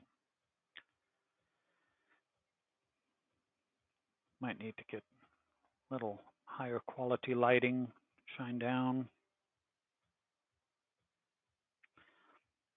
Might need to reintroduce my light board back to the reverse side of this. Was using it for a while, but it kind of glared up on the screen, made it a little difficult to. So I'm trying to do without. And with the 14 count wide Ada, it's not bad. I can see the spacings and the holes and everything, so it's not bad. But not sure if that would be the case if I do. Oops, no.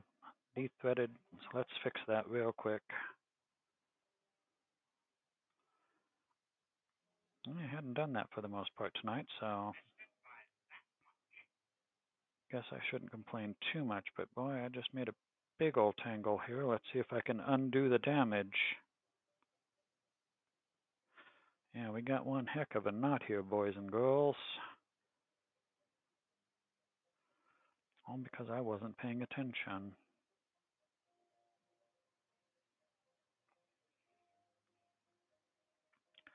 See if I can undo the damage.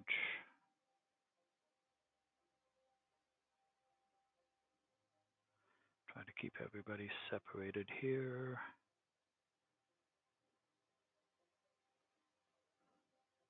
And so I am jumping off screen, I know a little bit, but I'm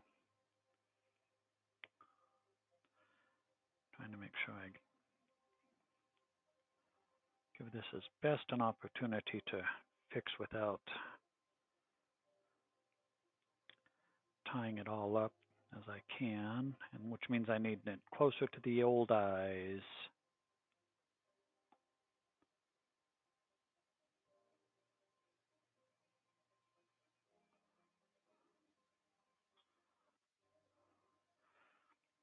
Okay, did I actually manage?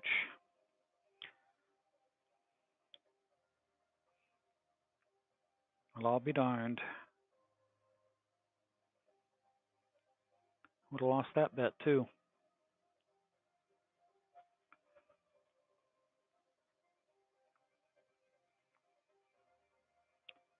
Me of little faith.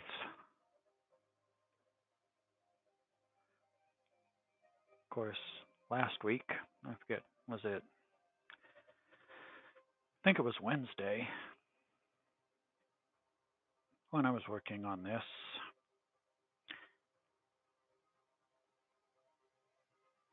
I had more problems with knots and de-threading. It was absolutely insane. I usually end up de-threading by accident a few times a night, and knots, they happen. But I de-threaded in one simple pair of strands, double digits, and ended up like 15 times for the evening total. Highest I'd ever done.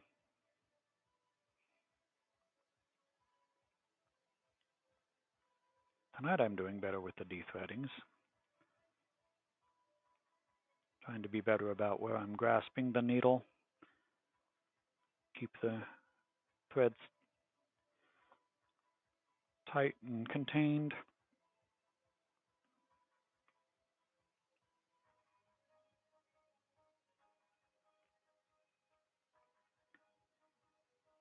Let go of the edge. Thank you. All right, this should be the last of the pairs. Then we're going to have a couple of singles again.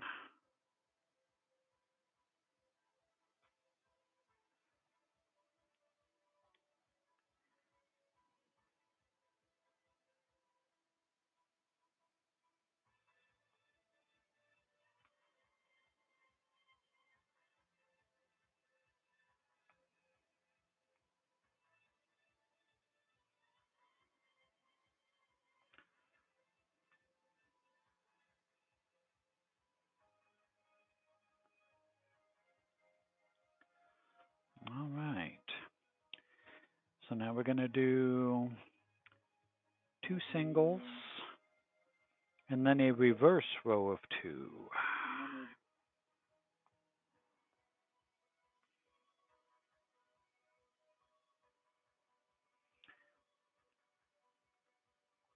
And by reverse row, I simply mean that instead of pointing out, the row is going to point in.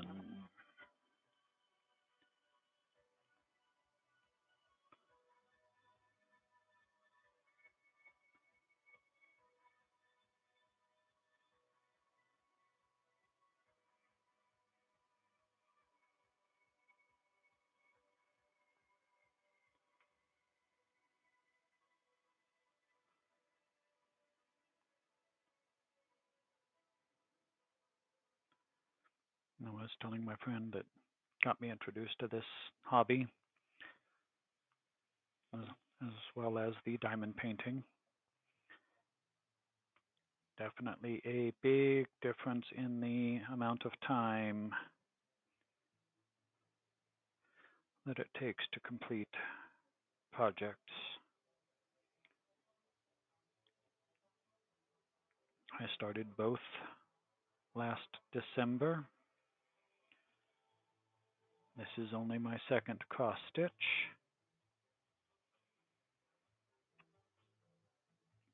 But I've completed 5 small 30 centimeter by 30 centimeter diamond paintings and 1 large 60 by 40 centimeter diamond painting, and I have another 30 by 30 half completed, and I just started another 60 by 40.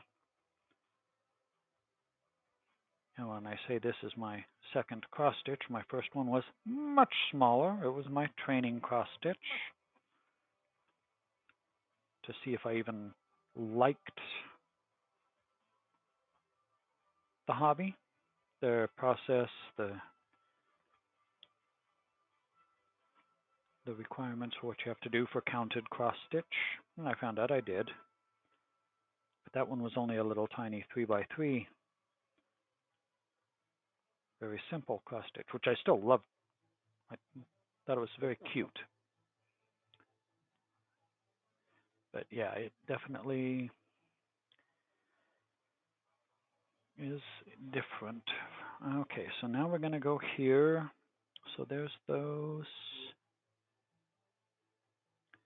So then we have, from that we have, I'm trying to figure out where the heck I'm at here. Okay, so we have that group there of 3. Okay, so that's there. Okay. So we're going to go over there and up there. Okay. So you actually need to go right.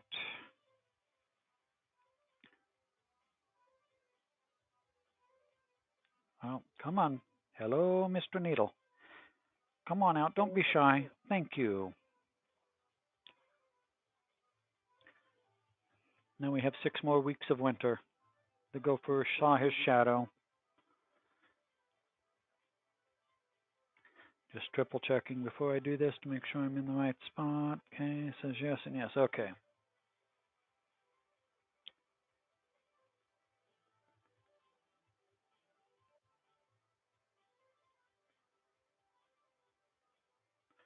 And this will be the last of this particular color of threads. We have all the X's done for this one. Next up is going to be working on the remaining rays that are down in the bottom right and bottom left of the image down in the bottom left corner of the screen. I did a couple of each of those, but the frame was getting in the way. So I know I was going to have to finish those off out of the frame. I could have put it back into the frame, but and then recenter it again, done. Put this back in the frame for what I'm doing now, and then moved it again for the bottom right, and then moved it again for the bottom left. Decided not to. May regret that at some point, but for now, it's the plan.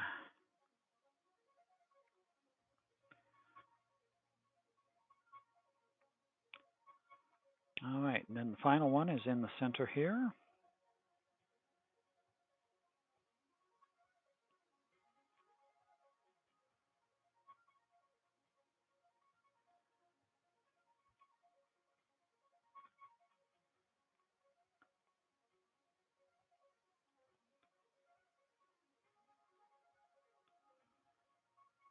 All right, Tabitha, I need your assistance for a minute, please.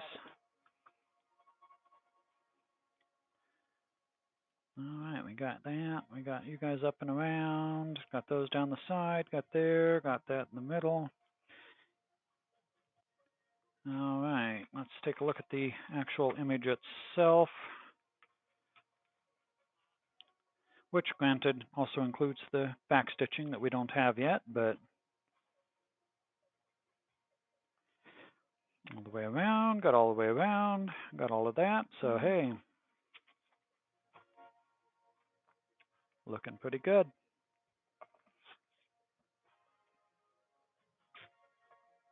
So I needed to hydrate. All right, so not counting backstitching lines, we have this component here done and that one done. Got these 2 bad boys to finish. And then on the other side, we've got that one done. Got those 2 bad boys, which also have a little bit of just, that's backstitching those lines, just like that is. But that is, not counting the backstitching, those 2 rows, or not rows, but those 2 sets and those 2 sets are the last remaining X's that we need to accomplish. Everything else after that will be backstitching. So let's go ahead and get this. Thank you, Stabatha. Lined out. Let's go ahead and put you underneath somewhere in here.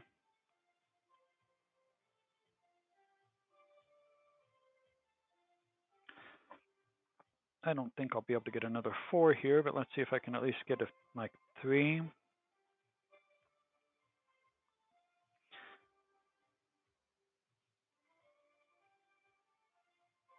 We're going to call that good.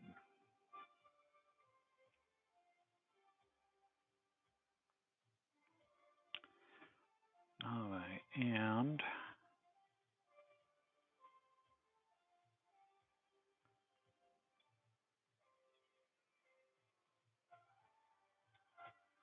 Butamus.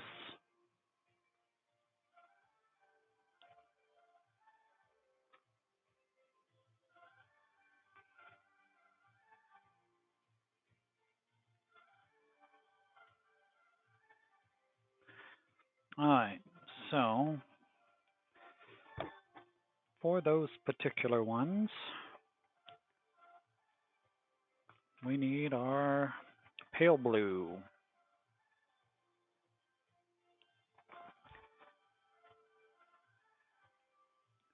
Which is our friendly 17159.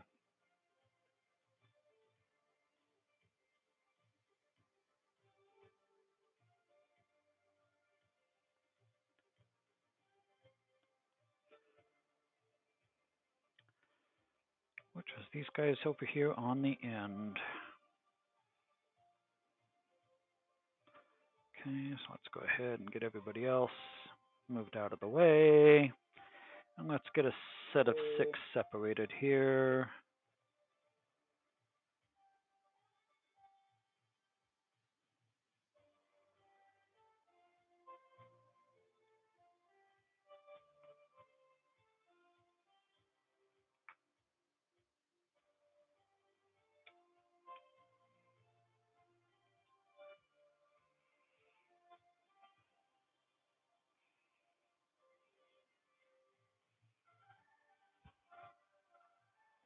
Okay.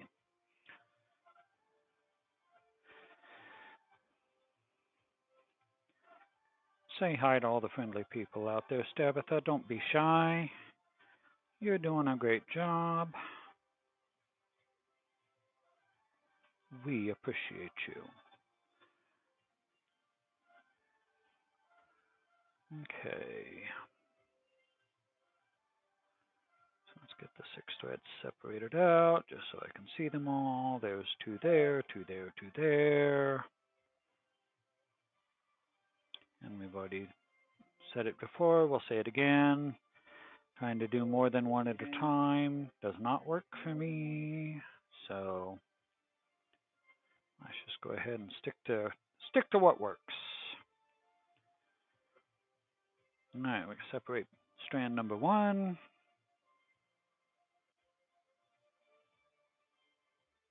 I still can't believe this works like it does. When my friend taught me how to do that, after I'd struggled for so long trying to separate them sideways.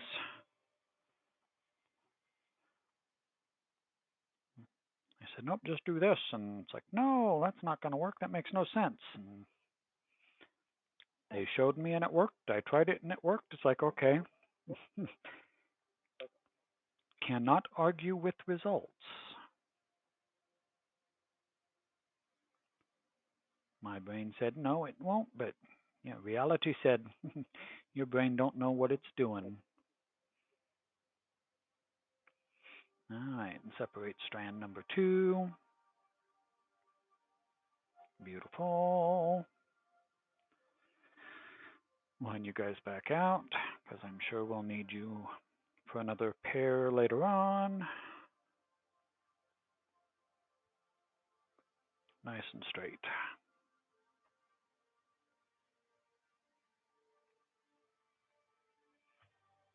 All right, let's get you guys lined out again. This one won't show up quite as well as the dark blue that we were just doing. But hopefully it still shows up fairly well. It'll show up better than the white on white that we were doing.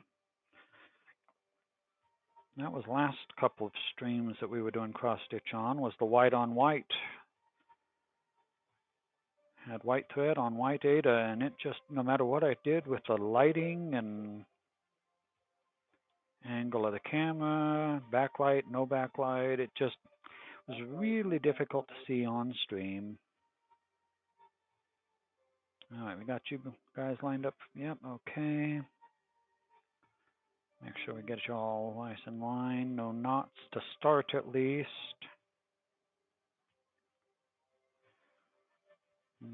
Hopefully none while we're trying to do this either, but you never know.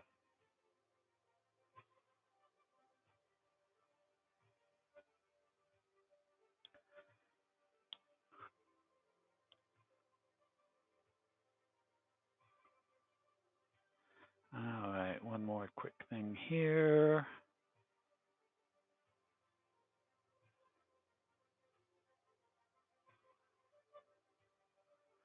And we'll rejoin the live world.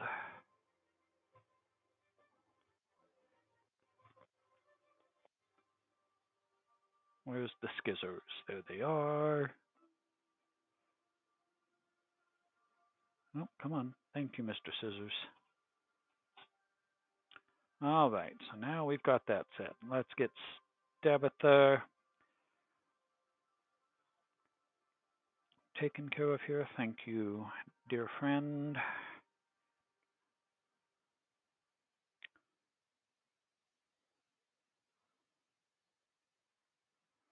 All right, and once again, hooray for needle threaders. I still like that one better. I have another totally different design that came with another set of needles and the patterns that I got. And I'm not as much of a fan of it. It works and everything, but I don't know. I like this style better. But I only have the one of that style and then the one of the other, so try to treat them somewhat gently. All right, so where are we starting here?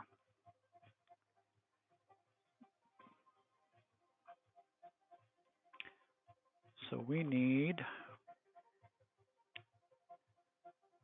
from that one there, we go 1, 2, 3 empty spaces, and then we have the fourth. Okay. So from this here, we need 3 empties, and then we need that one there. Okay, so we said 3 empties, which puts you there, correct? One, yes, okay. And then we are going to go on a diagonal for a set of 5. Is that right? 1, 2, 3, 4, oh, 6, excuse me. Okay, why it's always wise to double check, because when it comes to counting cross stitch, if you miscount, you're going to be frogging. Oh, and then I managed to pull both pieces of the threads, so let's try that again. Okay, there we go. Yet another de-threading, but hey, it's still better than I was doing last Wednesday, so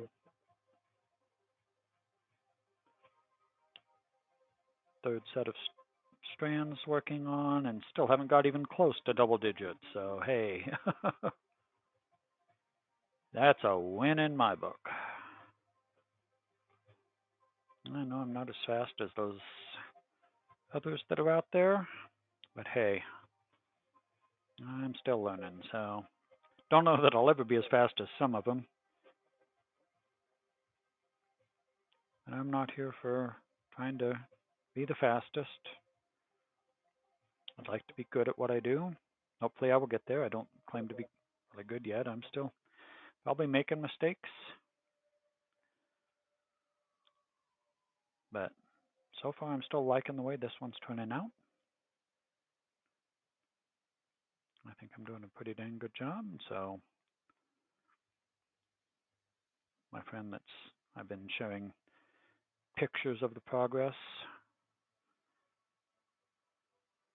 says it's looking pretty good too. I take that at face value. They've been friends many years. They aren't afraid to tell me, hey, you ain't doing it right.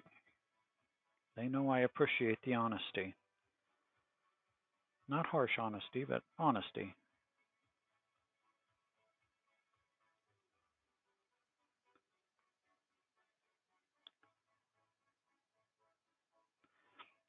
It's funny though, because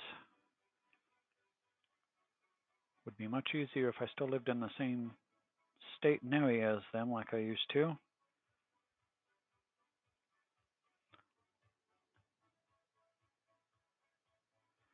All right, now why does this seem like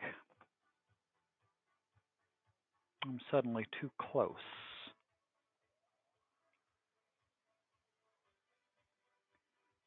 No, two spaces, two spaces. Okay.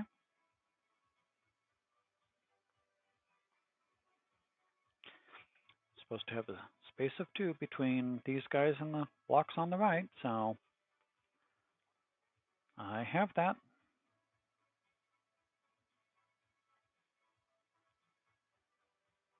Don't get caught on the corner there. That's what I was having a real hard time with, even when you were in the frame.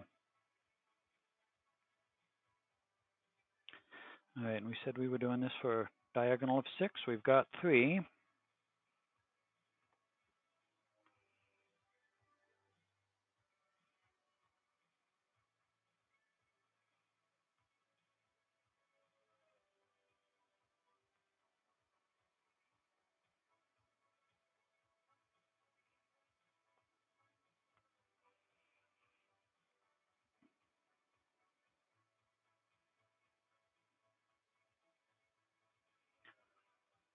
All right, there we go. Number 4.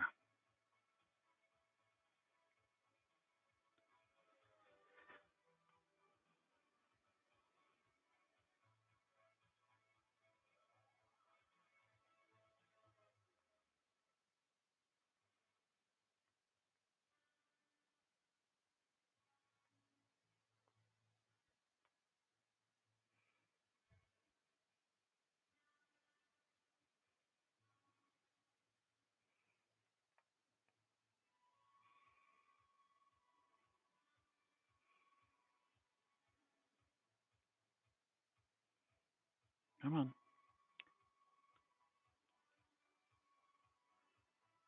There we are. Yay, team.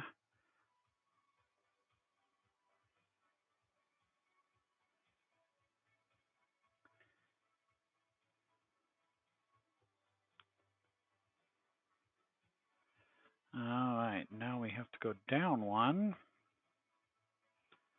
And then I believe we start the diagonals again, but let's double check that. Yep, down 1, and then we do diagonals for a set of 6. And then we do down in a row of 2, actually. Surprise, surprise.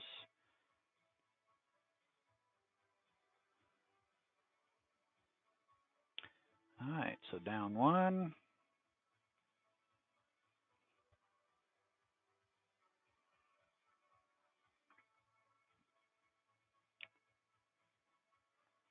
And let's get our diagonals set of 6 going here.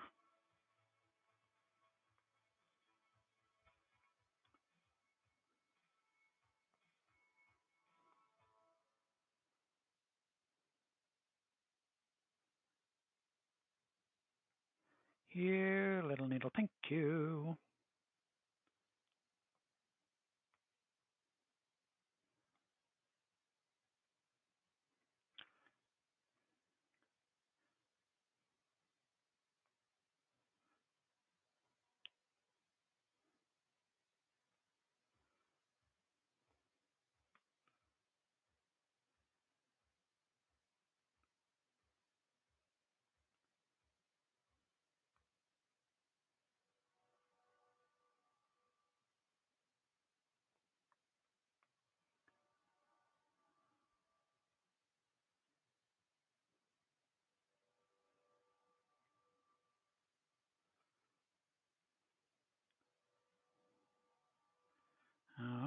After we get this cross stitch piece done, we'll be halfway done with the 6.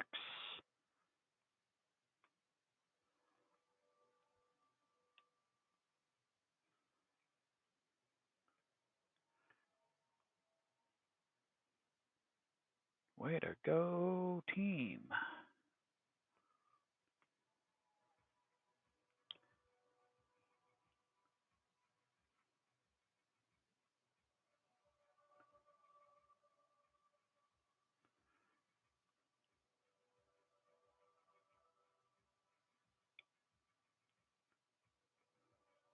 Get a little better angle on the fingers there, so Adel doesn't flex quite as much. Adel, aid.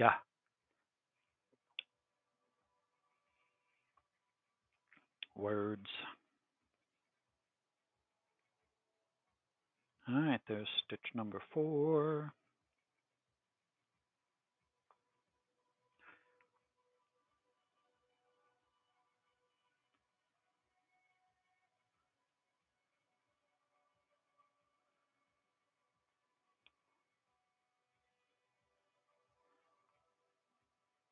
Say hello, thank you, Mr. Needle.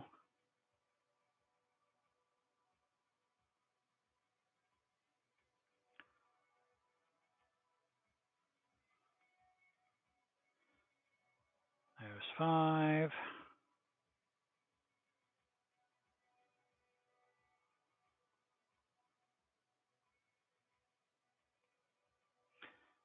All right, well, we've managed to hit just about every spot except the one we're trying to go for.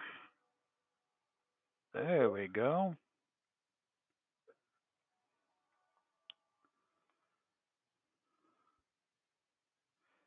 First try.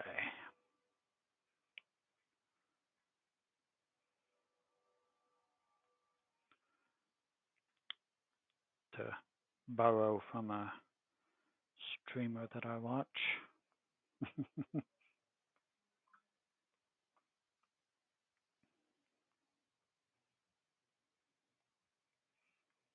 Hope they don't mind. All right, so there's the 6. So now we said we go down for a set of 2.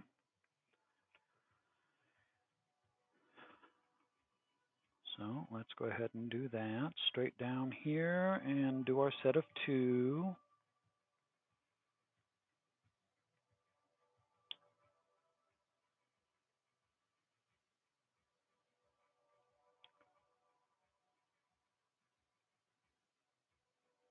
Nope, nope, nope. No nodding. No nodding. Need just to behave. You were doing very well. Would appreciate it if you would continue.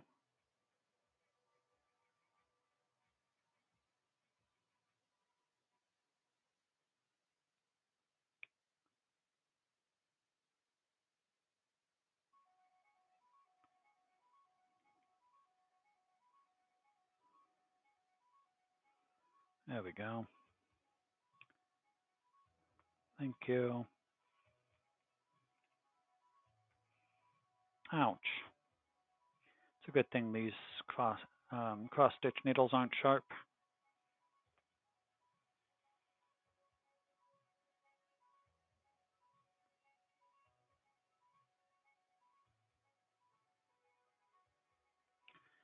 All right, set of 2.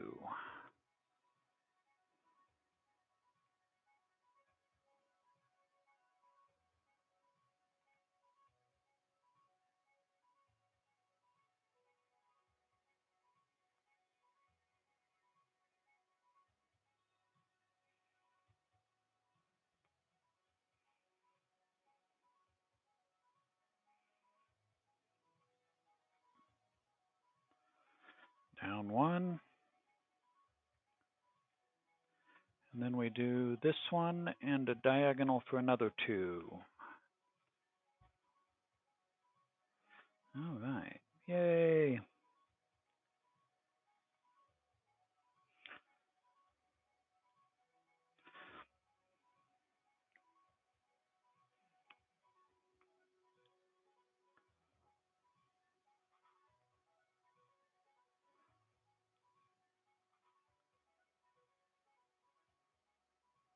Okay, diagonal for 2, so here's diagonal number 1.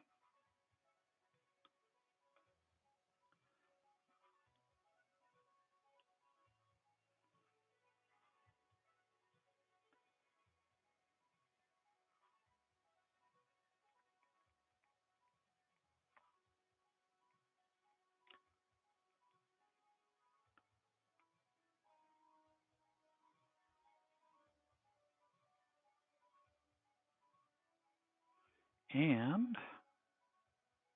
diagonal number 2.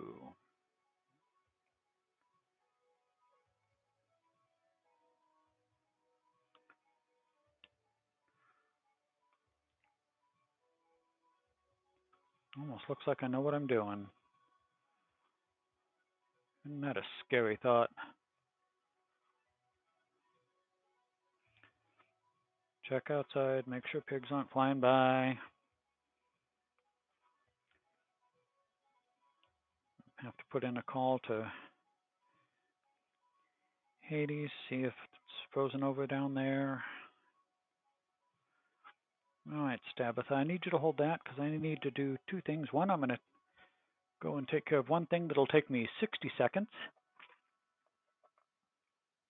I shall return momentarily. And then I need to count to get the next set started for the other side going back up there.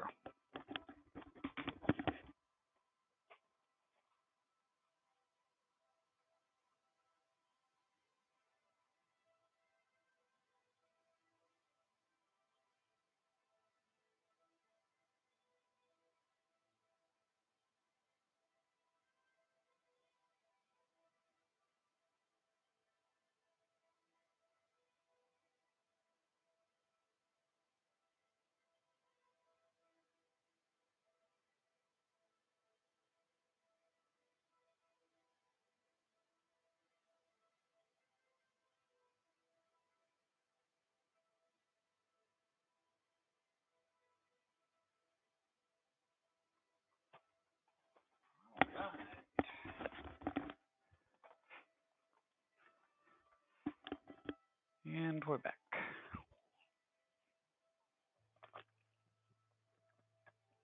Quick hydration.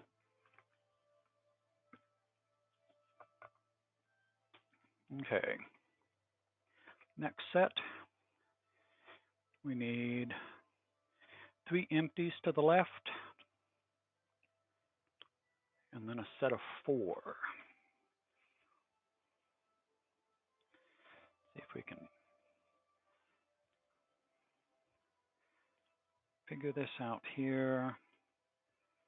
So from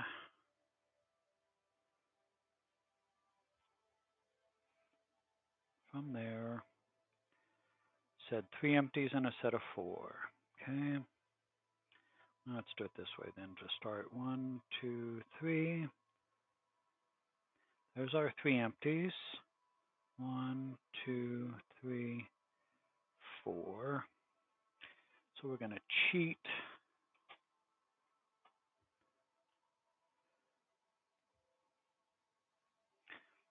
You are going to be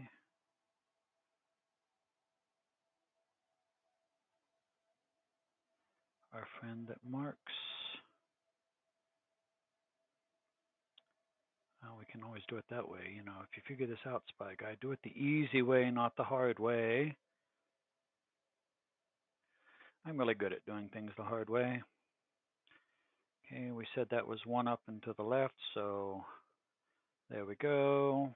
Take you back out. Thank you. Okay, so now we have a set of 4.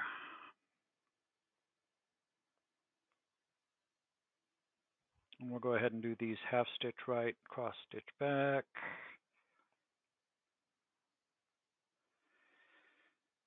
In part to make sure I actually did the counting, but also since we're going to be working our way up.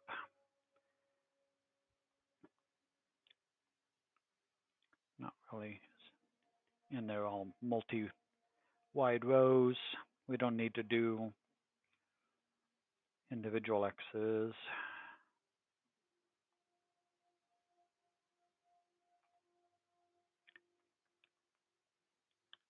So we go this route.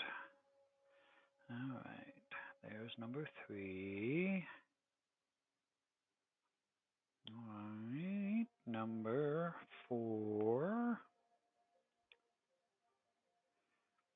All right, so as we pop back up here to do the cross stitch back, let's double check. We said 3 empty spaces, and hey, 3 empty spaces.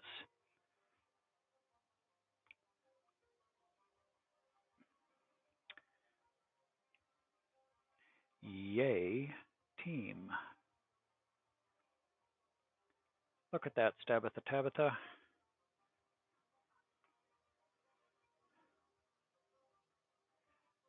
Aren't you so proud of me?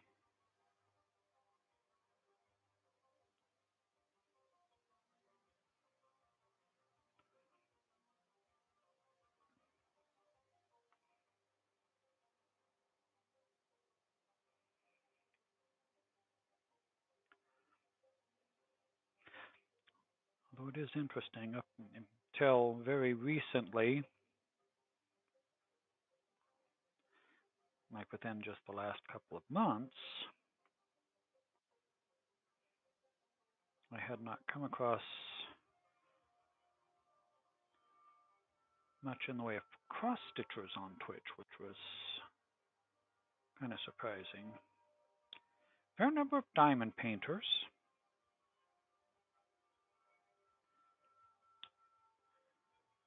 but not on the cross stitching realm.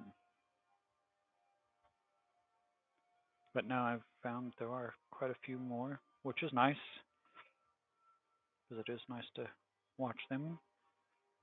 And some, kind of like I've been doing, do more than just cross stitch. And there are some that I've only seen cross stitch, doesn't mean that's all they do. But, oh, nope, nodded.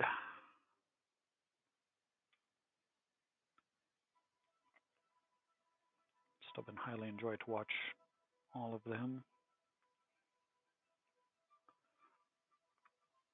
Some relatively new like myself, some that are definitely professional level, at least as far as I would use the word. So,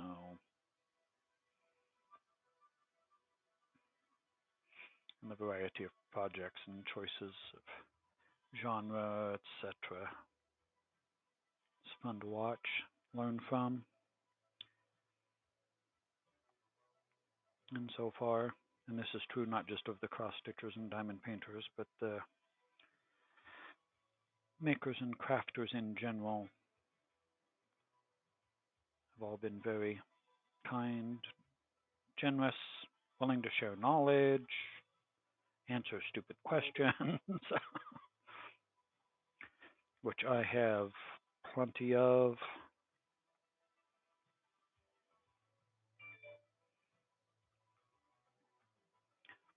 I always use that term and phrase, even at work. They always tell me there's no such thing as a stupid question, and in general, I understand and believe that to be a true statement, in general. But I still use it to preface pretty much all of my questions.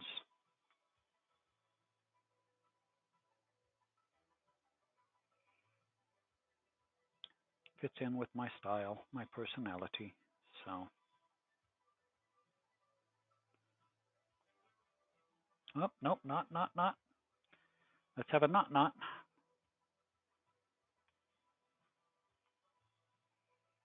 All right.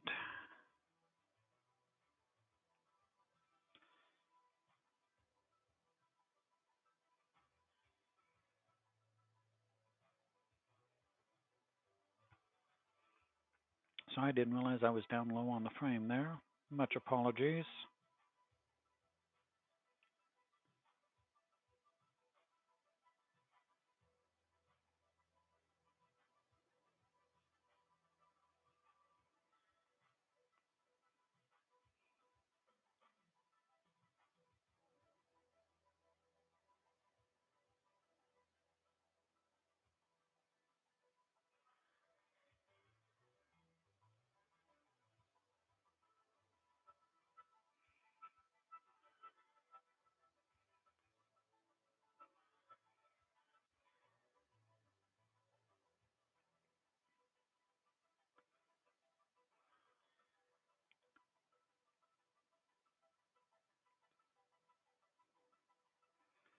Alright, now this is as much as I'd remembered from the pattern, so now I need to go back and look what we're doing as we work our way up. Alright, so that was a set of 5. So next one's going to be offset by 1, but another set of 5. Followed by a set of 4 with a short row. Okay, we can do that. So we set offset with set of 5.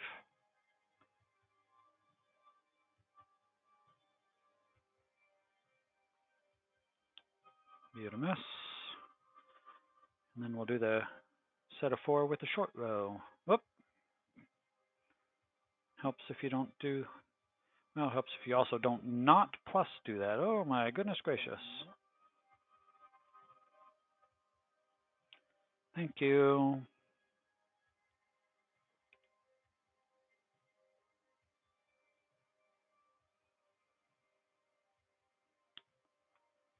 Alrighty, there we go.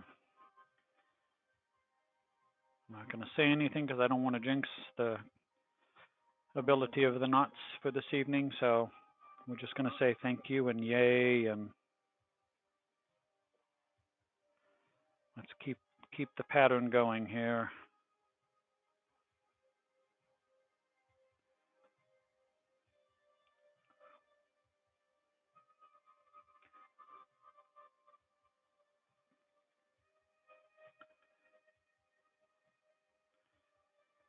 Alright. Half stitch to the right, cross stitch to the left.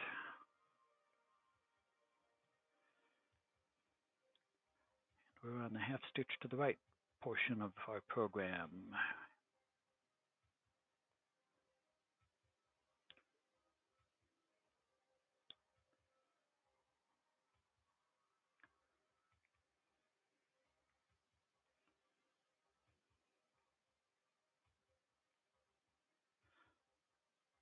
Yes, okay, one more.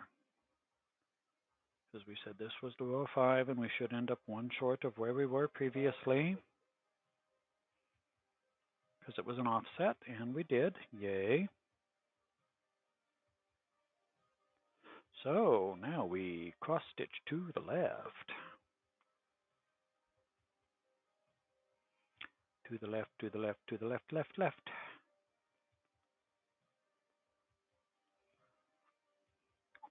One cross stitch at a time.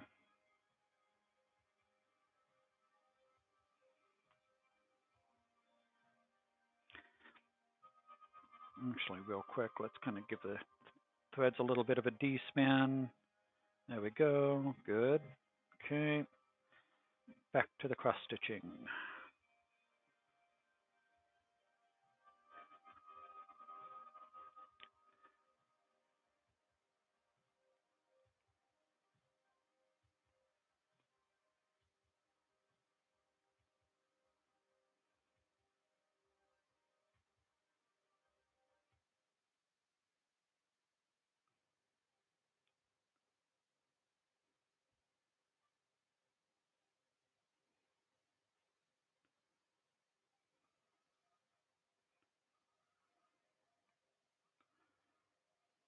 All right. Final cross stitch for this. Oh, well, that's okay. I know how to. Should have gone the other direction, but since I'm already up here, we'll just reverse it for the upper row. So we're going to go straight up with a shortened row of 4.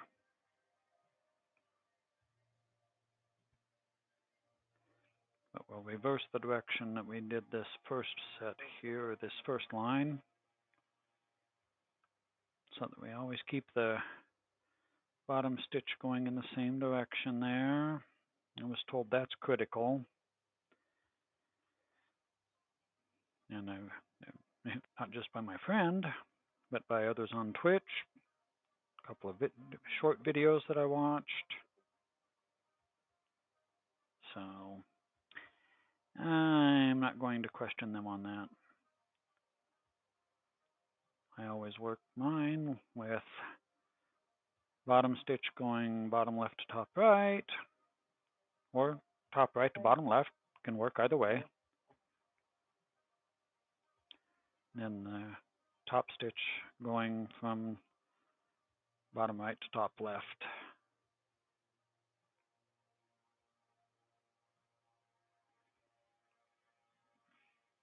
I was told, and I have no desire to test it, that if you do happen to do it the other way, it actually becomes highly visible on the final product. So, no thank you.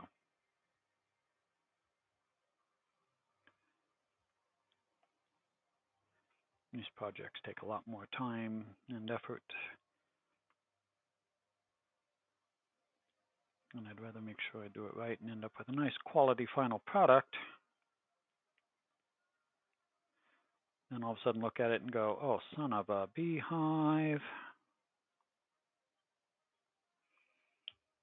I've got this oddball X in the middle of my pattern that every time I look at it after that, I'd see it. As with those that know what they are doing. Others might not see it, but I would. All right, so that was our set of 4. Now we're going to do another offset of 5, followed by another offset of 5. All right, so that's fine. So you're going to be offset right there.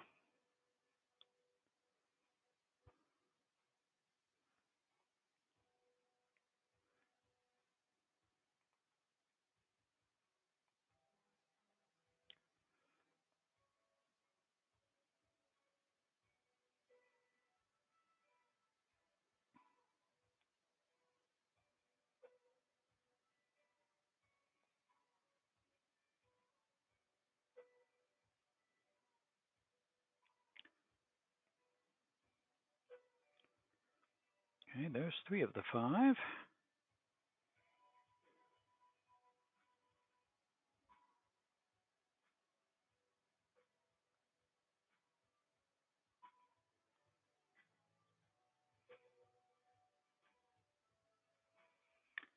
And it is supposed to end up aligned with the bottom row that's there, so that's good. Okay. Because the next offset of 5 will, of course, be offset from 1 off of this, so cool. And it does say there's supposed to be 2 spaces between this, that, so that's what we have there on that one.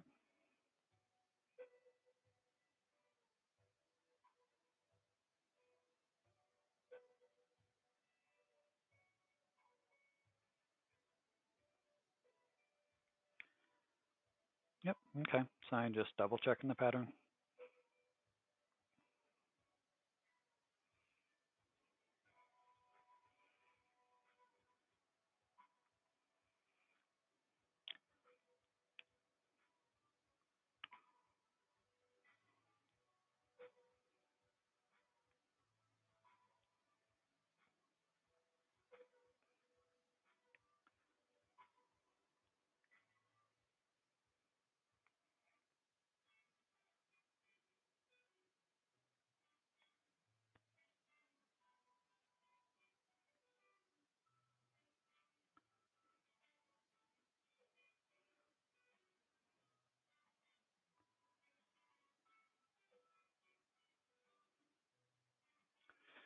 All right, there's that offset of 5. So now we do an offset of 5 again.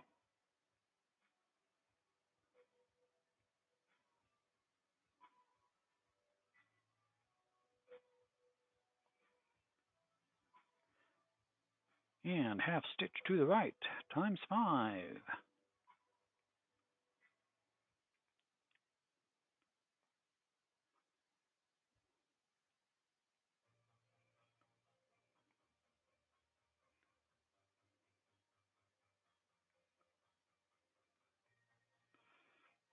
Here there we go. Thank you.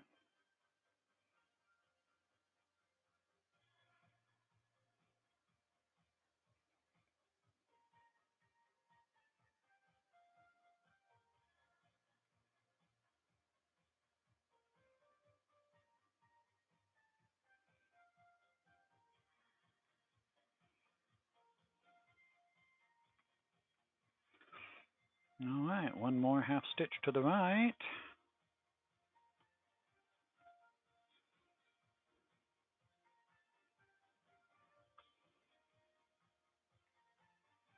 And now we cross stitch to the left.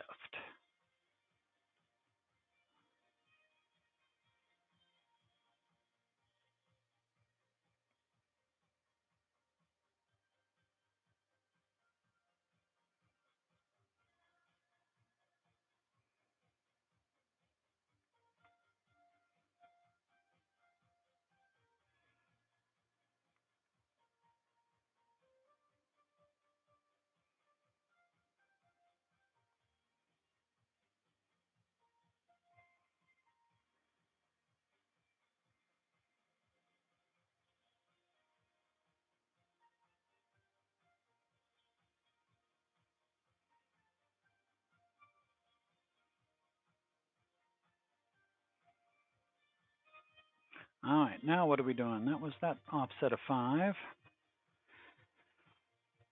Okay, now we go up for a set of 4.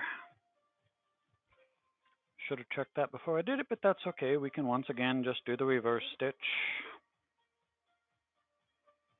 At least I caught it before I just decided to try to go back through that same spot and have it suddenly say, oh, we're now unthreading. I've done that a few times.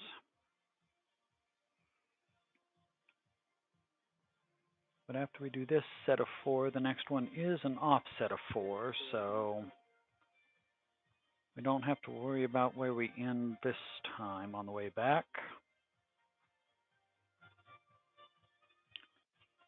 So that's nice.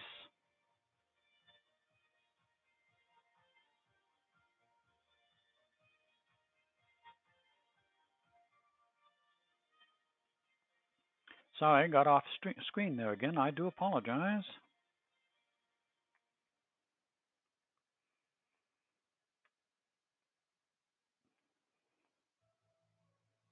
Nope, still looking neat. Okay, cool.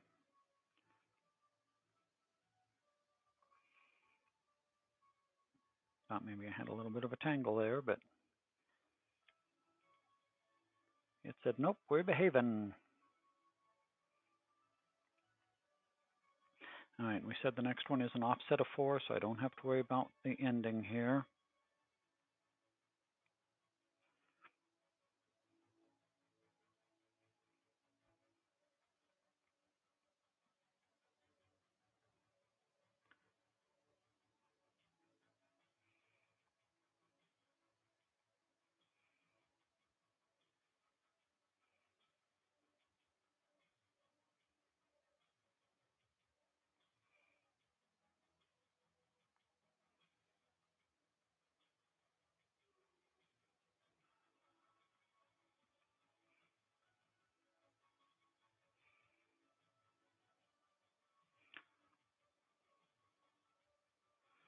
All right, now what comes after this offset of 4, though? Let's take a quick peek.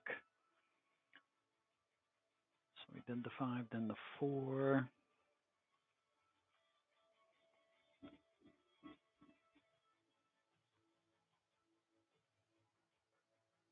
So we said offset of 4, offset of 4. Okay, we can do that.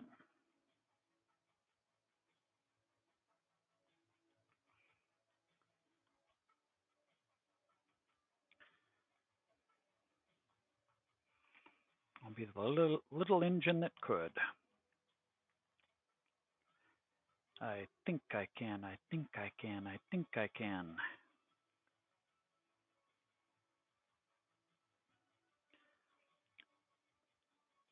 There's a story from childhood. My grandmother used to read me that story. all the time. That was the story I remember from her. And my grandmother used to, she played organ. And she used to sing, "How much is that doggy in the window to me?" That was the song that she would entertain me with.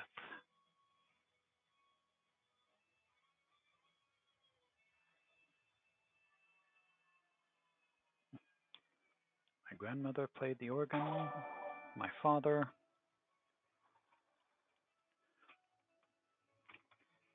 Welcome, Raiders. Hello, Sassacas. How have you been? Hopefully, you have been well.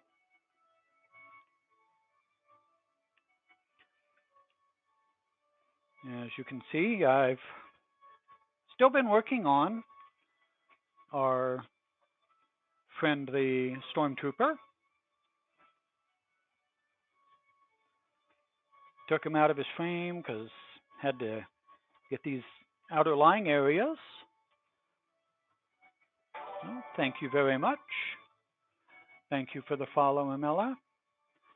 But hopefully you had a really good stream, Sassacas.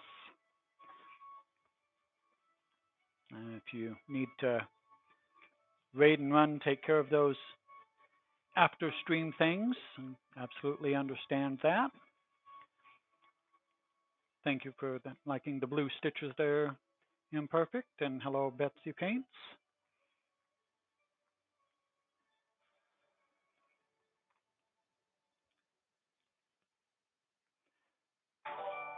Not a problem. If you got to run, you go take care of yourself. Absolutely. Do understand that. Thank you again for the chatting and educations you gave me this weekend when I was watching your stream. So I do appreciate that, Sasa. But you go take care of yourself. I'm going to continue trying to get these light blue stitches to continue the pattern. That's so, let's see if I can do this right down there. Thank you again, Bella, for the follow as well. Betsy, appreciate that. I'm bad with names. I do apologize. But yes, you have a great night, Cass, and I believe your next stream will be Wednesday. Might be looking around when you do that.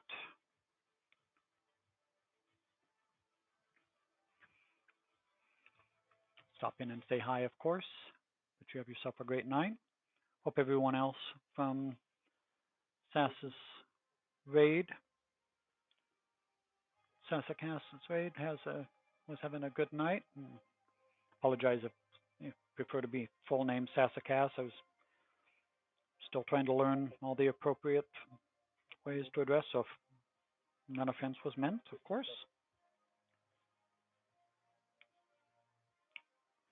But hopefully everybody else is having a great time. For those that are having to deal with the recent time change, hopefully it hasn't been too rough. I will admit it is always a rough one for me. Shifting the hour ahead throws me off and always takes me like a week and a half to adjust.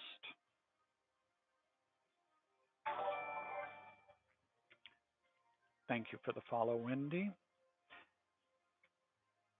I do appreciate that.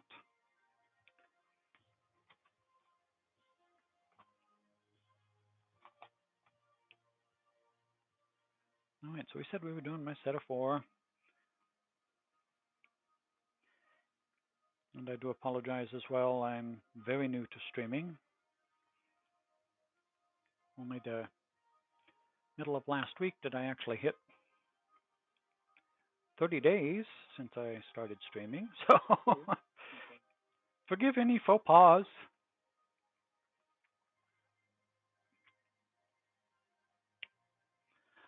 So any of you folks, streamers yourselves, feel free to share what you do. Always interesting to meet other streamers and people out on Twitch. And I'm glad I'm not the only one, Betsy. I'm glad I'm not the only one.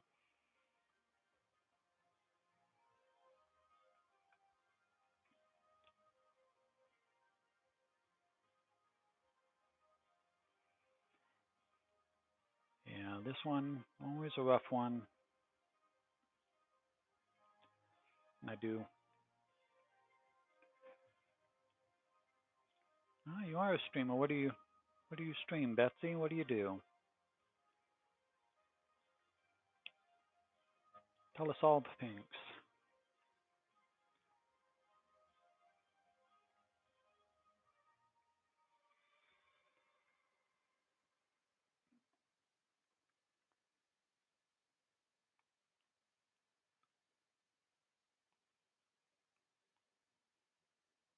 Oh, and I apologize. I'm sorry. This is how new I am.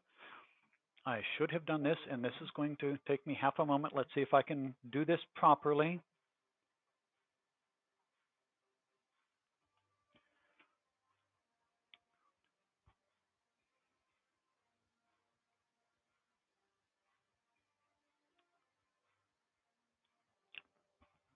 I do apologize for that.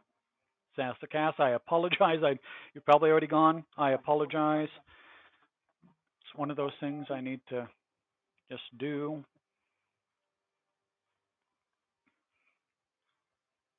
Try to get better at.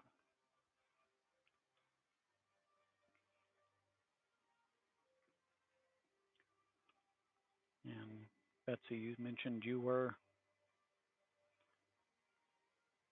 a streamer.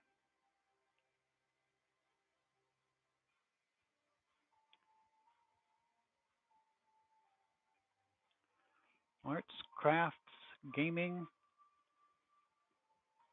All right, well, now you've piqued my curiosity. Find my needle here so I don't stab myself. So when you say different, do you mean different as in the genre, or do you mean different as in the materials that you are doing or the type of art?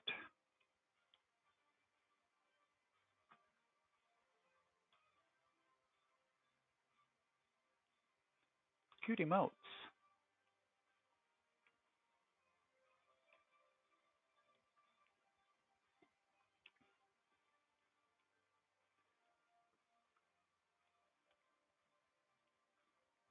Like the cat ones. Cat fan. I don't have a cat myself, but I do like cats very much. Actually got to see a couple of Sassacas's cats on the weekend. Oh, okay. Very nice. All right, now before I jump to this last stitch on this row, I think I'm supposed to go straight up on this next set. But I need to double check. Yes, because the next one's going to be a set of 3, so I need to reverse this last stitch. So how long have you been streaming, Betsy? And is it okay if I just shorten it to Betsy, or do you prefer full name?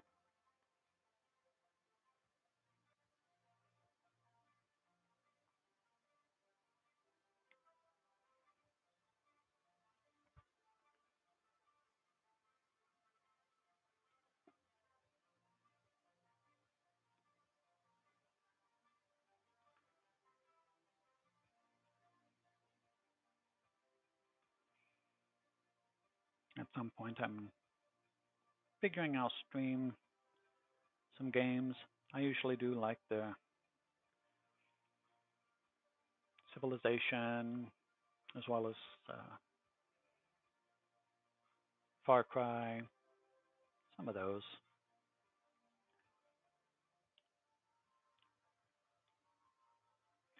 Mouse monks harvesting mushrooms, and a rooster in a cod piece. Cool.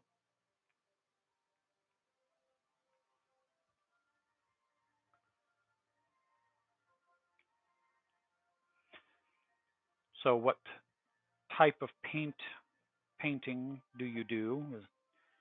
Is it digital or is it traditional? Is it oil, watercolor?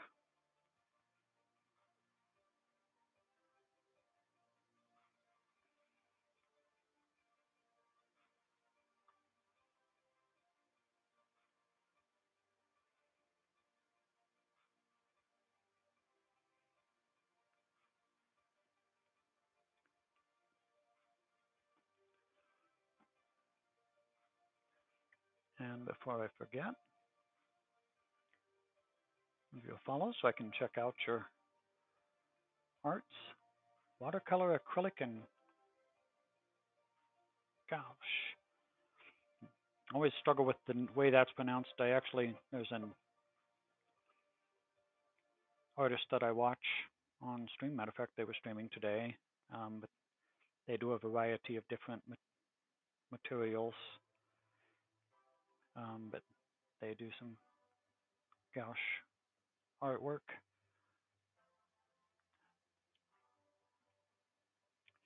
And I was watching another artist today that was doing watercolor. So those look very gouache. Thank you.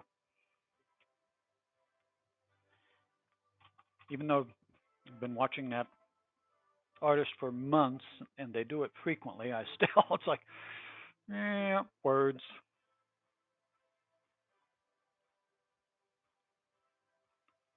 Very cool though.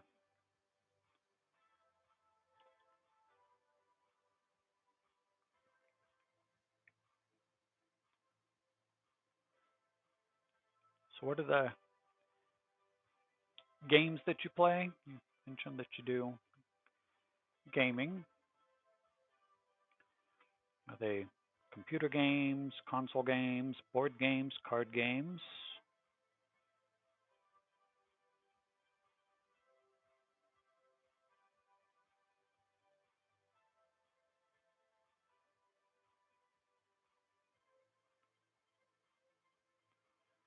Oh, I believe this was a set of 4, but let me double check that. Yes.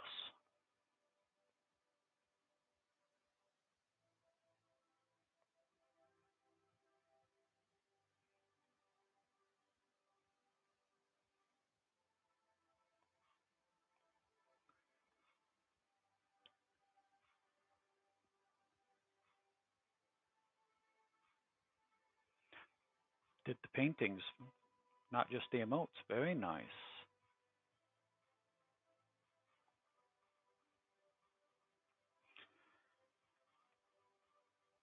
Yeah, sadly, my artistic talent as far as actually when it comes to creating, not following a pattern. I can follow a pattern, thank goodness. But yeah, painting, I'm not very good at translating what's in my head to come out of these fingers. Always struggled with it, and now granted, part of it is not enough practice, and really fell off. I used to at least draw and color and whatnot when I was younger, but fell out of the practice. So yeah, I've heard of Stray, have not watched or seen that. I have seen people stream Fall Guys. I've actually played it a few times. A couple of streamers that I follow do streams, and they've actually, one of them has done a game night that I joined in for a little bit playing Fall Guys. And I've seen Power Wash Simulator, so I know that one. All right, where am I headed here? That was the set of 4. So now I need an offset set of 4 and then a set of straight up 3. And yes, I talk to myself while I'm doing these.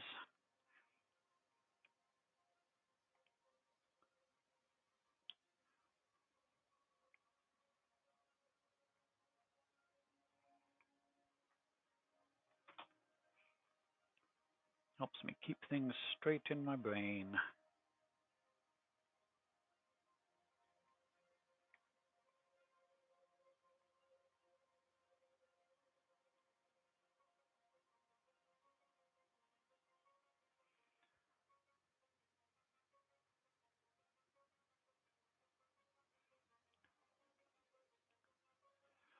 Ooh, cross-stitching for 30 years. Very impressive.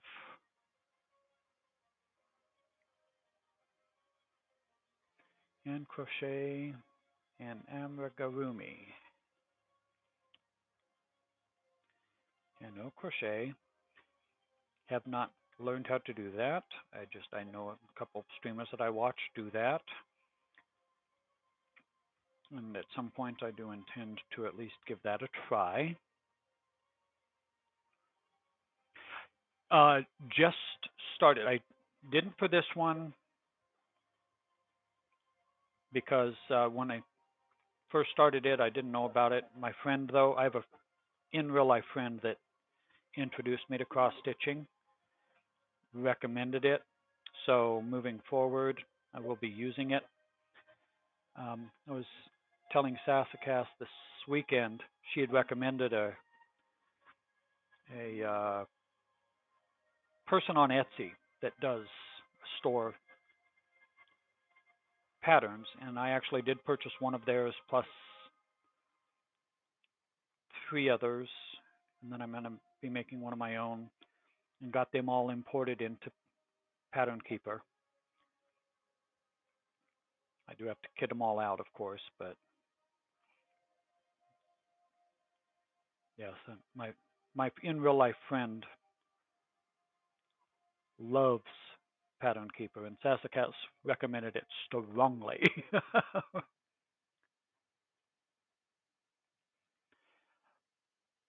As I was mumbling to myself, and there were a couple of people that were in my channel lurking. Um, I have absolutely been very happily impressed, even though I'm very new to streaming and very new to cross stitch and diamond painting. Only started these back in December. But even before, when I've been watching streamers and chatting and lurking, the crafting community, crafters and makers in general, very kind, very generous, willing to share knowledge, answer their own questions, talk about what they do. Yes, it does. It makes it so much easier to do.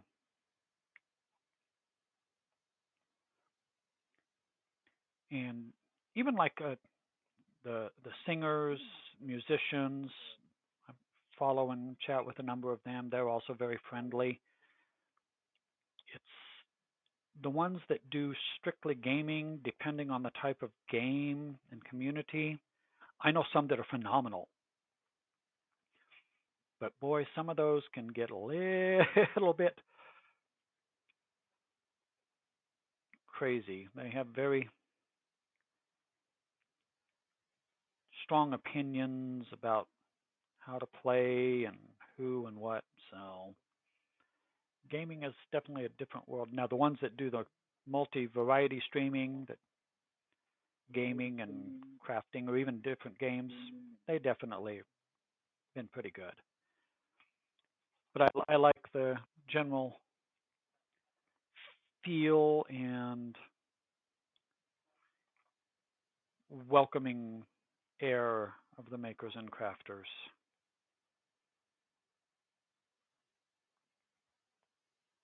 And like I said, I've only been doing the diamond painting and the cross stitch since December. So lots to learn. And my diamond paintings have been relatively small and simple, but working those on getting those done, getting a little more complex, a little larger patterns. But baby steps on that as well, just because, as we all know, crafting enjoyable, but takes supplies. And so, of course, can't buy all the things all at once. Oh, thank you. I've been trying to keep it relatively neat. I don't know how it's going to look after I get the back stitching done, but been trying to keep things as organized as I can for the most part.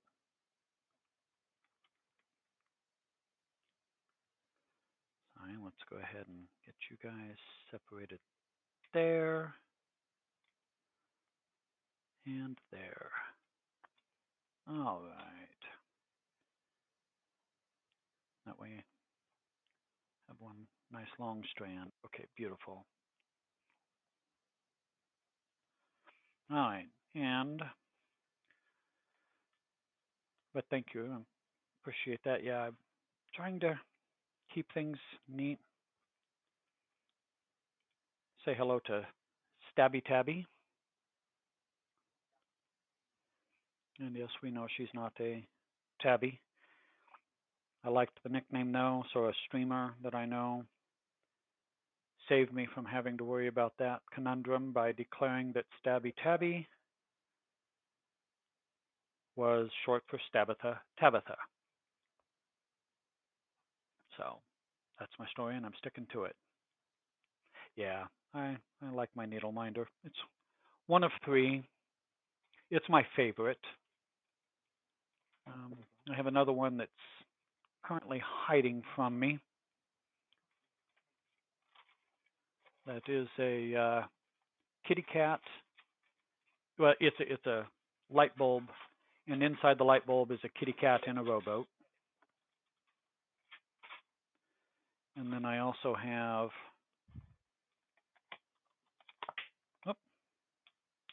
this one. So you have 3 projects that are works in progress stage, huh? What are they? All right, we're going to separate out for the next side here. There's strand number 1. Still can't believe this works the way it does, but it does, so we go with it. My friend told me how to separate the strands, and it's like, you've lost your mind. And she showed me, and I tried it, and it's like, okay, I apologize. I've lost my mind for doubting her. So it'd be easier if we lived in the same state still, so that she could actually coach me much easier, but that's okay. Isn't the reality, so that and I'd get to visit her family and her cats more frequently.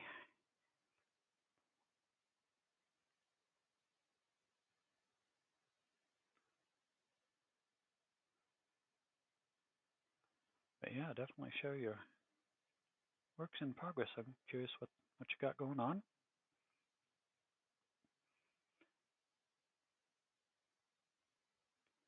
All right, make sure these guys are straightened out, lined up. Oh, sorry, Mr. TARDIS. But Tabitha is in charge of that particular needle.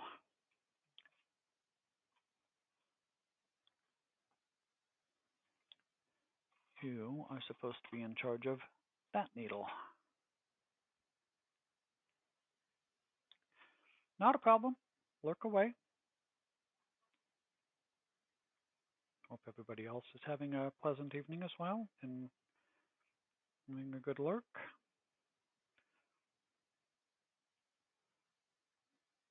All right, and I just realized, and I don't know who, what, when, where, why, but what did you do?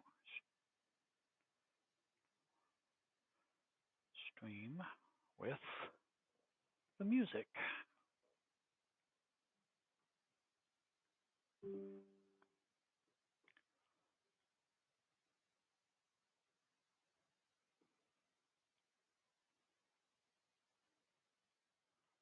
Let's,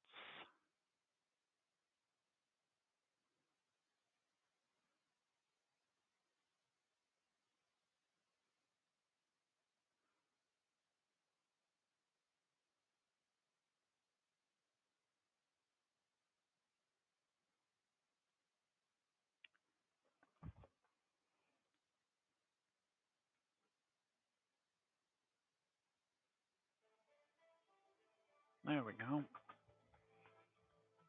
Didn't realize the music had gone.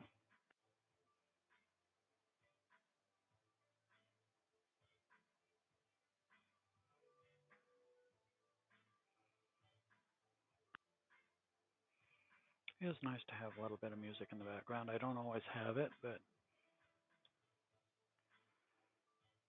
got that. What do they call it? Either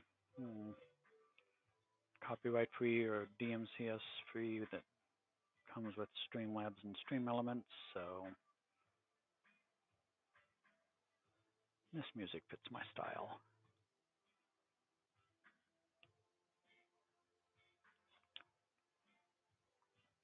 All right, so, and the other thing that has saved my sanity when doing cross-stitching, and probably the only reason I didn't rage quit the first night, is needle minder, or not needle minder, needle threaders.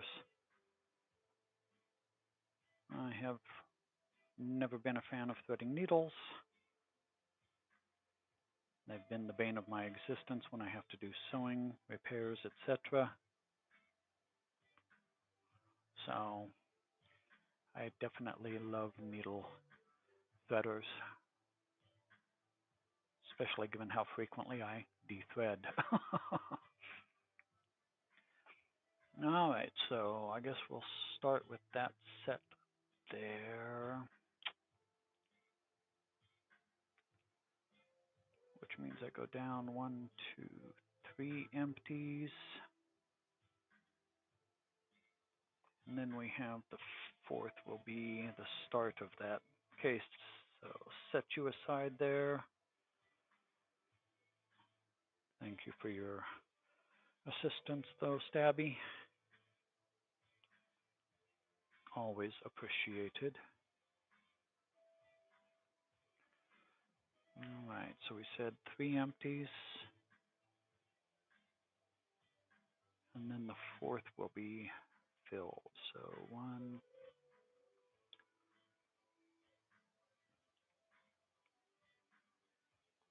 well, okay, over 1. So there's 1, 2, 3. Perfect.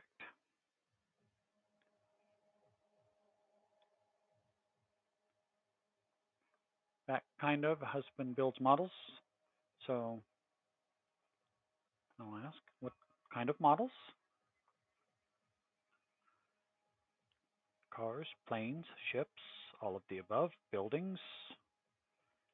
Are we talking, does he build them from scratch? Does he build them from kits? That can be a very fascinating hobby. I have not done model building since I was very young. I did not have the patience at that time. You did the art for decals. For him, I have to print them. Very nice. So it sounds like we're talking custom, at least as far as the paint / artwork for the models.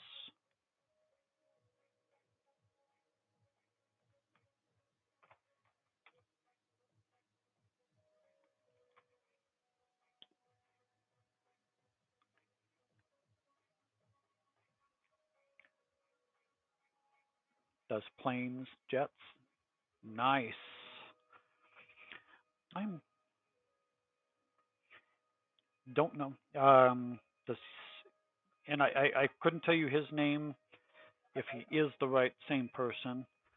There is a streamer on Twitch, streams primarily in the mornings, named Kelsbells. She does crochet and knitting and very talented streamer, but she does a art share from her Discord, and one of the shares is from someone that sticks, and they could do other stuff as well. So I don't know if this is your husband or not, but does your husband ever share in a streamer's Discord called Kelsbells? Because there were some very detailed, different sizes of airplane models. I remember one that she was sharing that was a detailed model had been hit by flak and torn open part of the body and wing, and it was part of his kit, or his, not kit, but his model. So just curious if maybe I've actually seen some of his models or not. I know there's probably others that do it too, but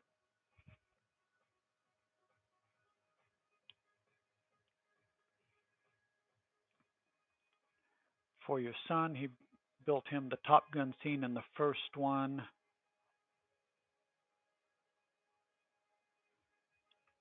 Ah, you're the only streamer? Okay. Well, and I know some of the people that share in Kelsbell's Discord don't stream themselves, but they share their hobbies. So it was still possible that could have been, but no biggie. So when you say the Top Gun scene in the first one, I have I have seen the first Top Gun, have not yet seen the second. Just haven't taken the time to sit down and watch the movie. It's relatively long. I do intend to. I enjoyed the first Top Gun. But which particular scene? We talking like the first opening part of the movie? Or are we talking the last part of the movie? They both involve MiGs and F-16s, but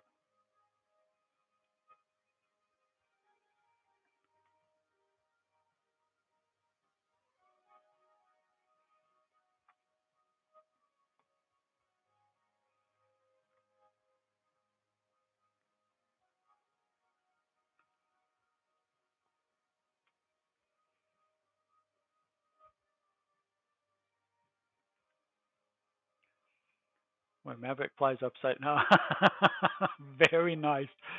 Flies upside down over the Russians and flips them off while Goose takes the picture. Very nice. Classic scene. All right, I'm doing an offset of 2 for a row of 4.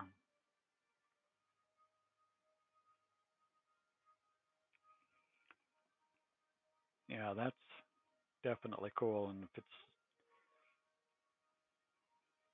done right, that would be a very, very nice model set to have on display.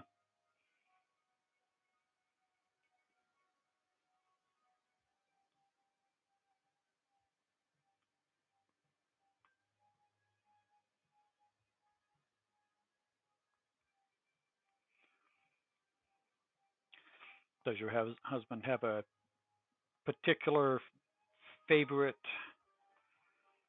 style of? I mean, you mentioned jets, but we're talking modern, talking late Cold War. We're talking, you know, early jet age. Do you have anything that's a favorite for him, or just he likes the jets and military and?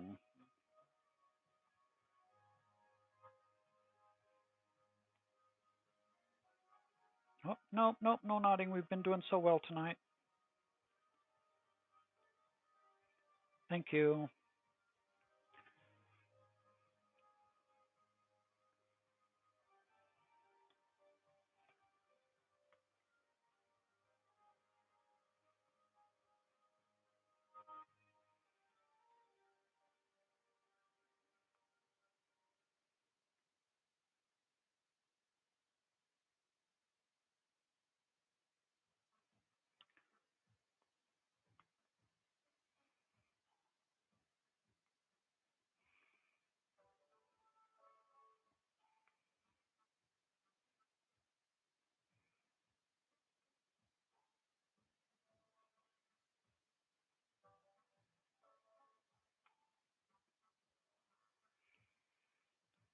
So you cut the logo of Top Gun on your circuit.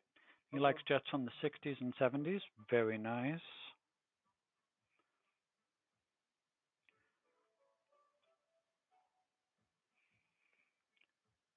Only seen a couple people doing things with the Cricut, but they seem like very nice machines. So very cool that you're able to do that.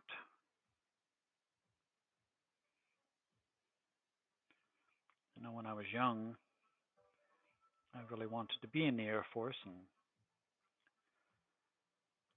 fly military jets. But when I was in junior high, found out I have a blue-green color blindness, and that immediately made it so that I would not be able to do that. So I decided, well, okay, so much for the Air Force as a career. All right, so now we're going to do an offset of 4 again, and then another offset of 4 after that.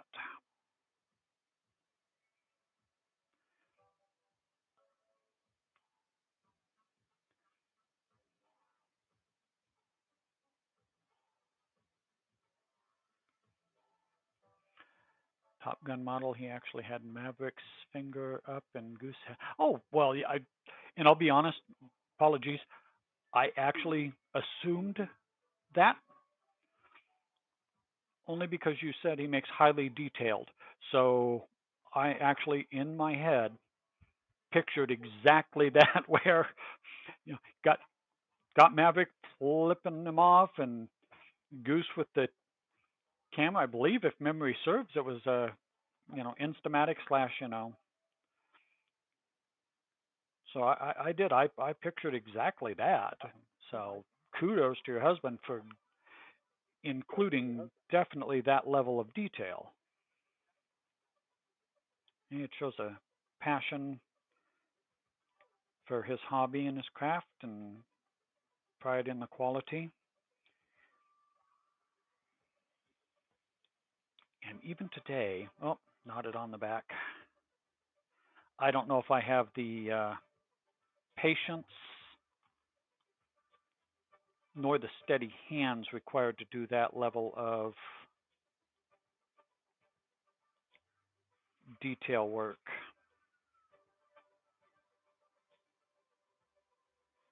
My father likes to do ship models, old wooden sailing ships, had the cannons and all of that in the rigging, and he really gets into doing all that detail. And I'm gonna have to do this. Hopefully I don't kill it. Son has his pilot's license, and he just got. Oh, very nice.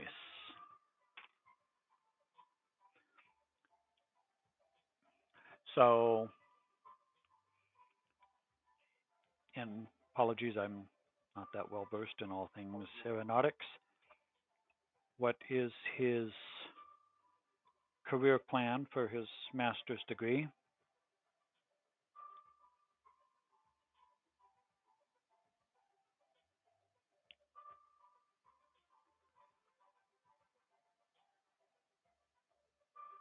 There we go. Got that one taken care of. But pilot's license, that's very nice.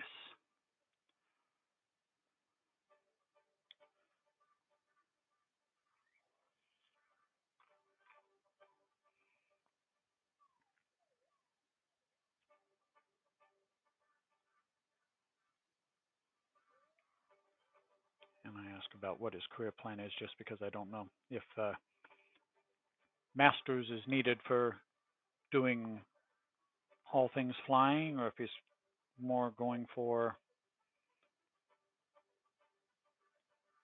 design.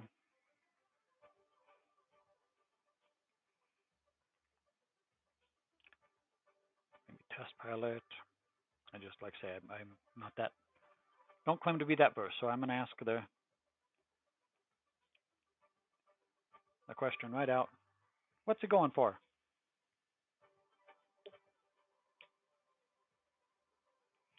Just your son just got a job with the National Geospatial Intelligence Agency. Okay, well, first off, congratulations. Very nice.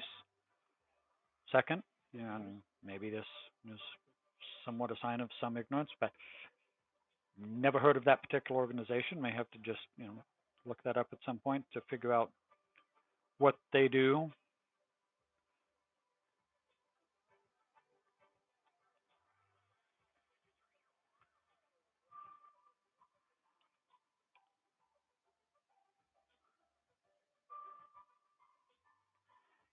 Because my little brain, very limited knowledge, and I don't claim to be the most intelligent person on the planet, not even close. My brain said, first two things that came to my brain for that particular organizational name was either like the organization that is responsible for tracking and monitoring all the materials and pieces and parts and everything else that's orbiting around us and the moon and everything else. And got that just because of geo along with spatial. And the other thing was that they monitor all things geographic down here on Earth from the space side of things. Yeah. So apologies, like I said, that's just what my brain says, but I do not know that organization. And I don't know if it can be summed up in Twitch level chat or not. If you can, please feel free. I'm always open to learnings. But otherwise, like I said, absolutely congratulations to them.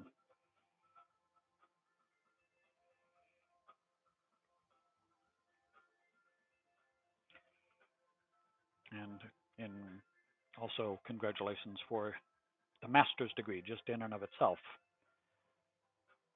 A lot of time and effort and work goes into that. From what little I know, I don't have one. But from a couple of people I know that do, and from what a bunch of others tell me, yeah. Put in a lot of effort. Works at Garmin and maps out landing patterns for airplanes for landing in airports. Oh, very nice.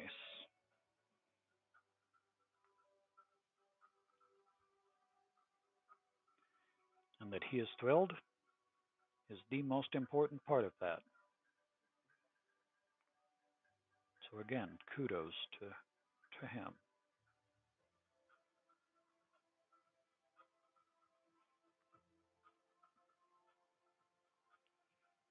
Oh, wow. Got that master's degree while working full time. Even more kudos.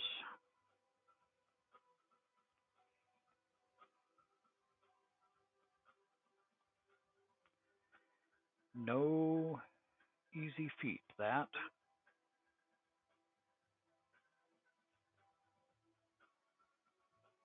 So I tip my hat to him for that one.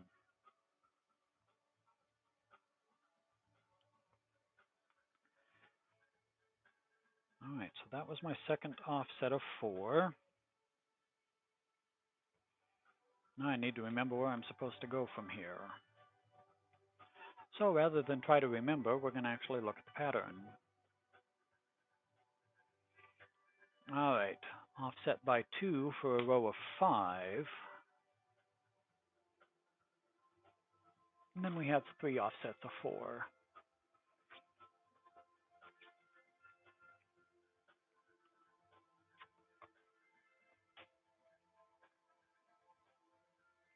Garmin takes care, if I could words again, Garmin takes care of the autopilot for navigation.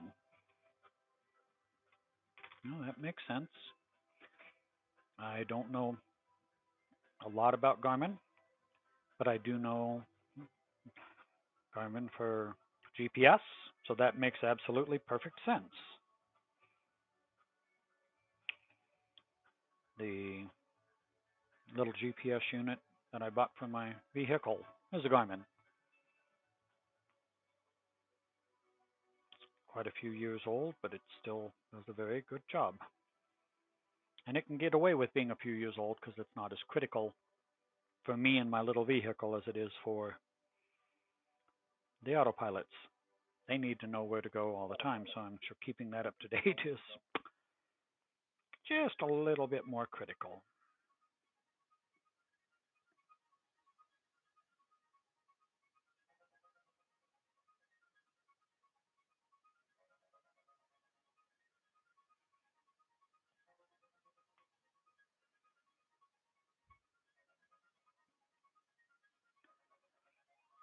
But yes, hopefully the new job with the National Geospatial Space Intelligence Agency, spatial, is all that he hopes and wants it to be.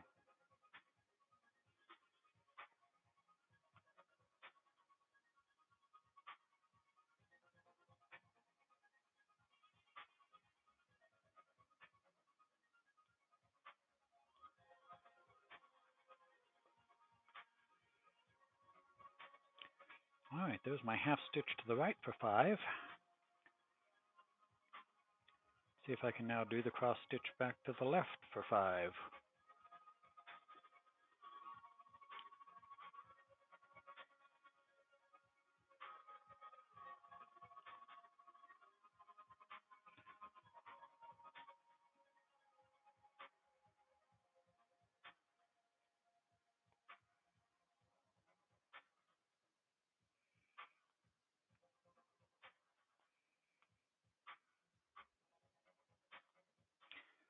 And up until tonight, this particular project that I'm working on was in a frame, circular frame.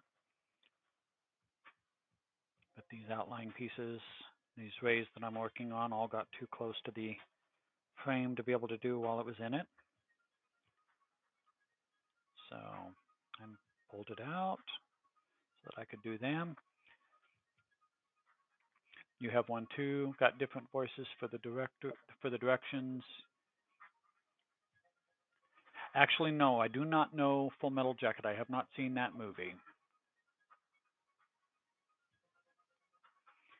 And I have left my voice the default,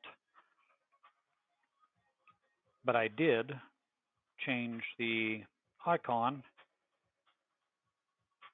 to Darth Vader's TIE Fighter. I mean, as soon as I saw that, it was a no-brainer.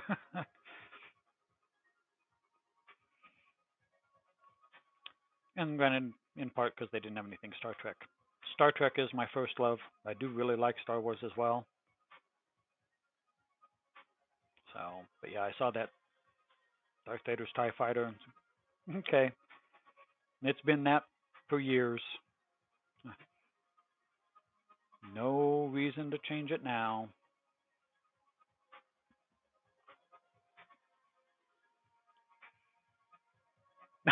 He yells at you and tells you that you are a magnet. You're a maggot! Not a magnet, but a maggot. Yes. Mm-hmm.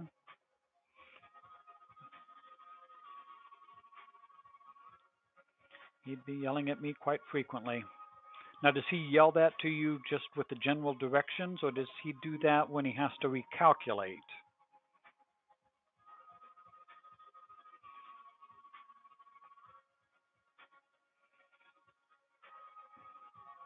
Recalculating, you maggot!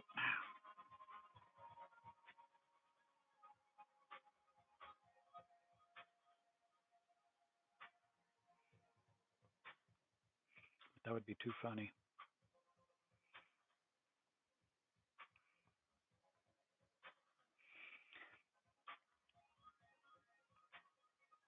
It's got to be better than the voice of Sheldon.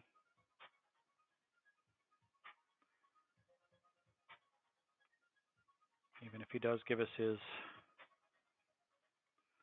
little interesting facts like he did on that episode in The Big Bang Theory where he changed the Garmin to be his voice. When you have to recalculate, yes, that sounds perfect. Like I said, I don't know the movie, but I can absolutely picture in my head the yelling there, and that's the perfect timing for that. All right, there's the first offset of 4.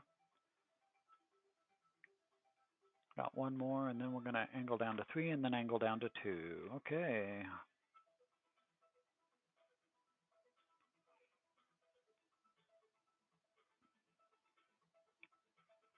When you get to the destination, he tells you aren't as stupid as I thought you were. So kind of him, isn't it? Let's despin the threads here a little bit. Try to help keep them from knotting or tangling. Okay. Back down. So we said this was our final set of 4.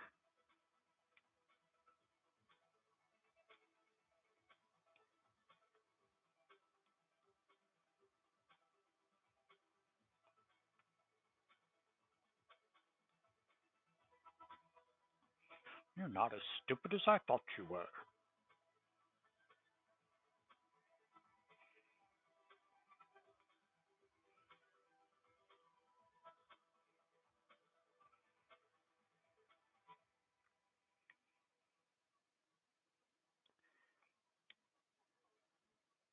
Yeah, sadly, one of these days I'm going to have to replace that Garmin. It doesn't like to do the full updates anymore. It's that old. So,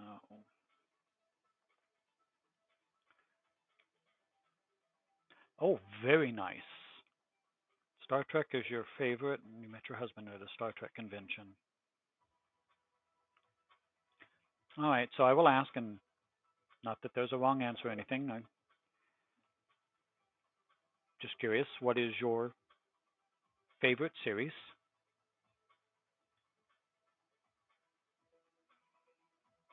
out of all of them? Mine happens to be the original series, but it's the one that introduced me to science fiction in general, even though it was in the early stages of reruns when I got introduced to it.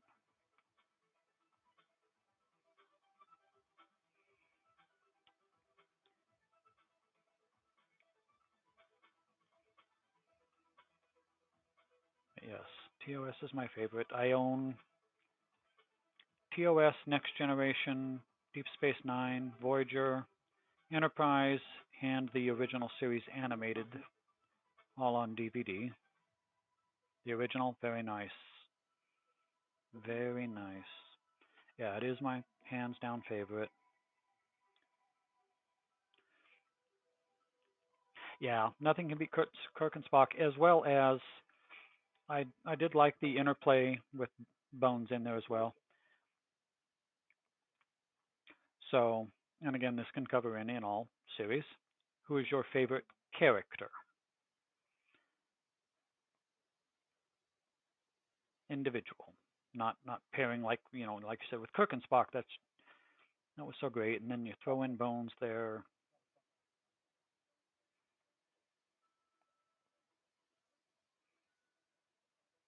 That might be a harder one to answer, and if it is, that's okay. You can say that too. James T. Kirk. Now it's funny, and I say it's funny. I don't know if I was saying this when you guys were in here. Maybe it was beforehand. I was talking about this when I was younger. James T. Kirk was the person I wanted to be, but my favorite character was Scotty. I loved his style and the way he was portrayed as far as in the shows and his passion for the Enterprise.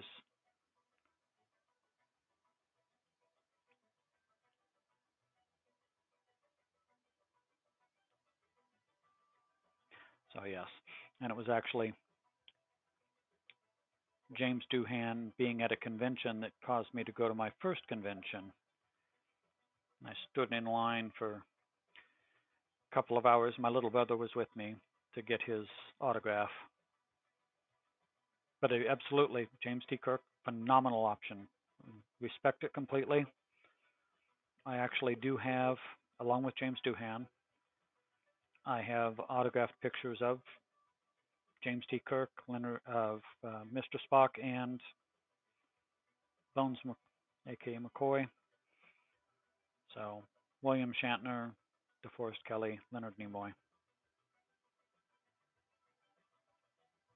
Yeah, I've enjoyed, for the most part, all of those shows. So they've been a lot of fun. And like I said, TOS got me started with sci-fi, and then Star Wars came out, and even though it's hokey by today's standards, the original Battlestar Galactica and Buck Rogers, all of those. So,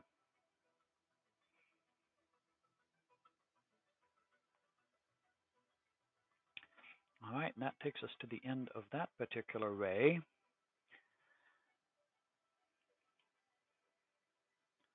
When you watch the original series, have a contest to see who can guess the episode first.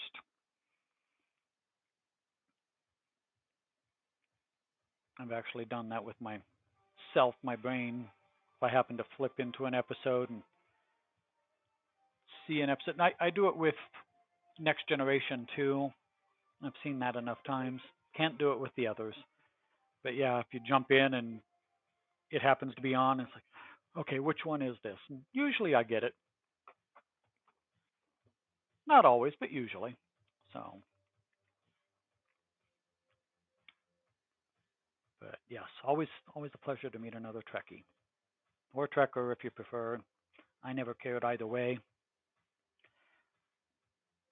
I have no shame in calling myself a Trekkie or a Trekker. I know some people do. No, I my first convention would have been in. Let me think here. I'm trying to remember when it was. It was 83, and it was in Denver. So yeah, and the only science fiction conventions I've ever been to have been in Denver. I no longer live there, but that's where I lived for many years. That's where I was born.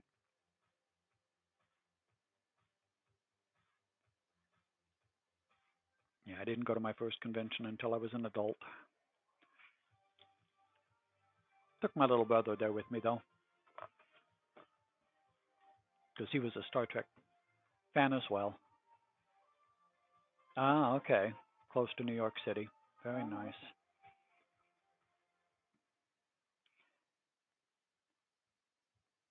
Yeah, I bet you that was a big one.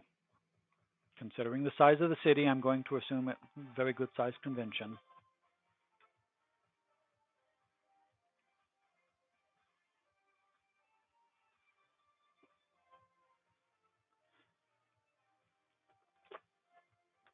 When you now, I never have, but when you go, do you guys go in costume? Do you dress up?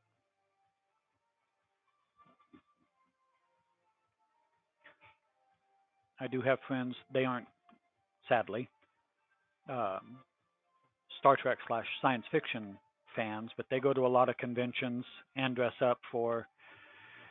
There's one that likes to do Lord of the Rings slash The Hobbit.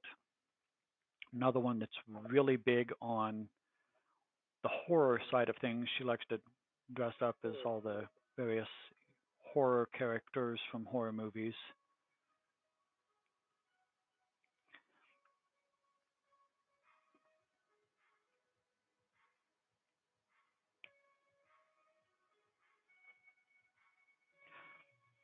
Interesting looking back, it was before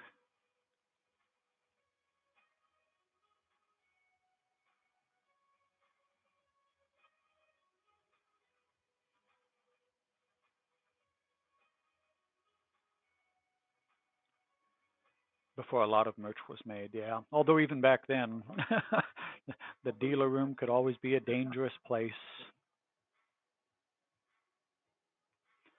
especially if you didn't mind frivolous, unnecessary expenses. I still have buried in a, and I say buried because it's in packed away, a mug, glass mug with the Enterprise, the original Enterprise etched on one side and then my name etched on the other. Did I need it? No. Did I want it? Yeah. So I bought it. But yeah, there's a lot of merch nowadays. Back then there wasn't. Do you have a prized possession?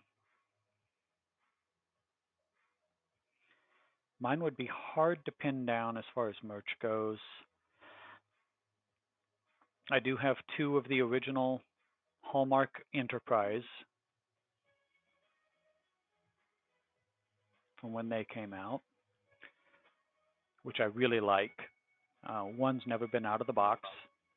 The other I did used to put on the tree.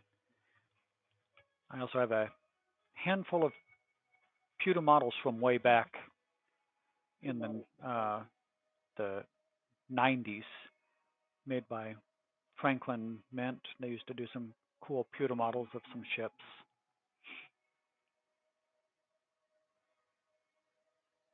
Oh, now I actually do have, and it's also packed away, the original Enterprise that when the phone rang, it was the red alert. I had that plugged in one time, and the phone happened to ring while I was asleep.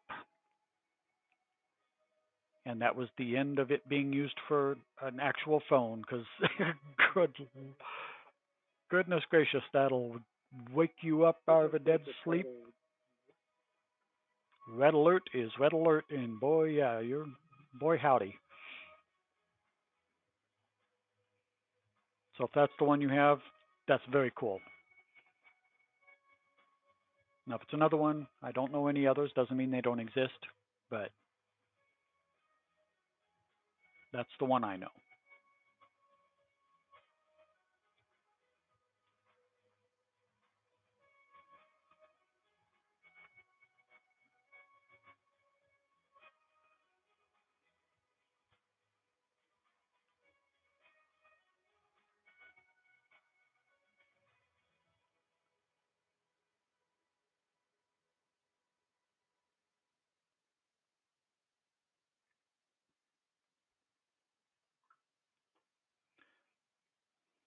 Oh, okay, used it all the time. It was in your family room. Yeah, the first time, like I said, first time mine rang, it happened to be middle of the night. Wrong number, but yeah, that was like, okay, no, I can't have that go off and give me a heart attack. So I, of course, kept the phone. Like I said, it's packed away, but yeah, it never got used after that. But very nice. Very nice.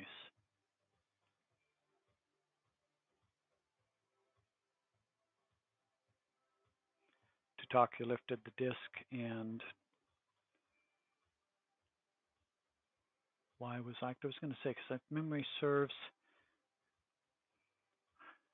I was going to say, yeah, because you picked it up and it was the disc, and then you had the neck that went down to the engineering body, and the bottom piece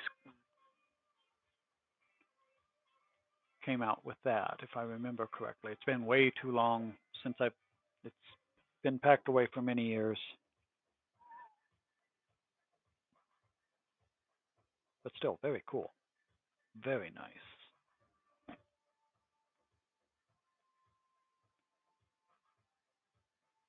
Yeah, no, I like I said, yeah. Back then, I used to buy that kind of stuff. Back then, there was not a lot of options, but that one, they did a great job with it. I will credit them that. Like I say, it just was a bad experience with the first time I got a call, an actual real call. So wrong time. So I was like, okay, nope, ain't doing that.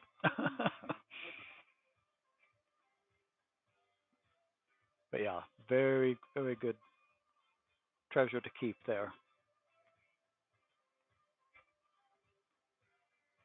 Oh, very nice. Well, I put a follow in to you. Going to say I don't know if you have a Discord or anything like that, but if you do, be able to see what you share with your community and or like when you're when you're out streaming, be able to see that as well. All the things that you're doing.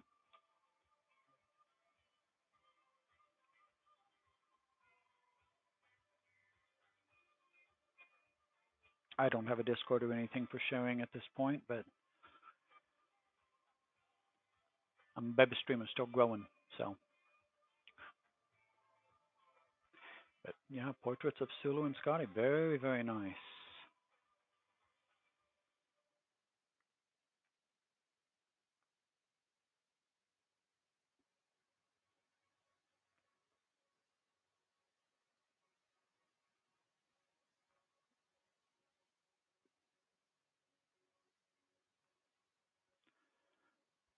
Oh, I do see. I just went over back over to your page. So you've got a shop. By the way, love the blue kitty, French French beret.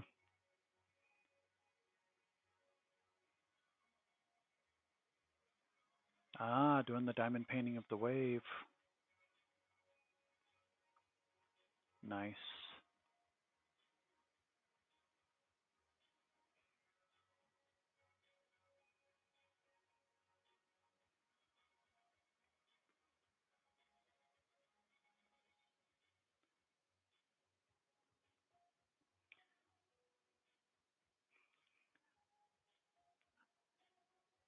Love the kitty in the crown.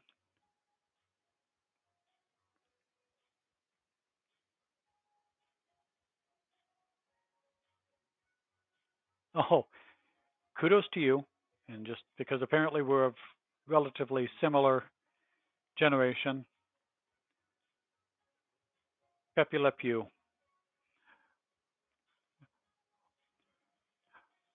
Mwah, mwah, mwah. And we will make beautiful music together. Doing, doing, doing, doing, doing, doing. Chasing after him. That's classic. And very well done, too. I mean, that's picture perfect.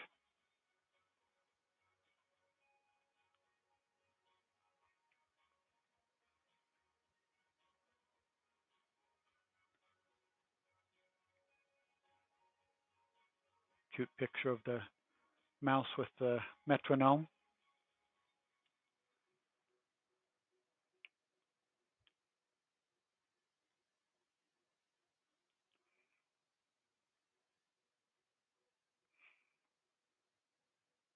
Yep, that was yeah.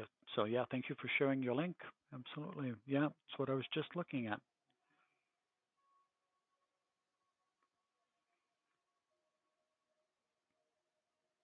For anybody that's joined in that did not come in on the Sassacas raid, absolutely check out Betsy Paints. The Instagram link she just shared shows their amazing talent. A lot of cool pictures.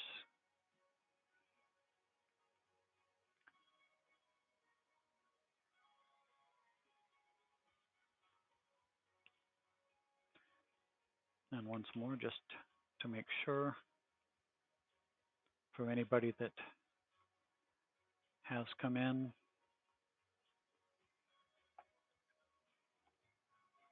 follow Betsy Paints.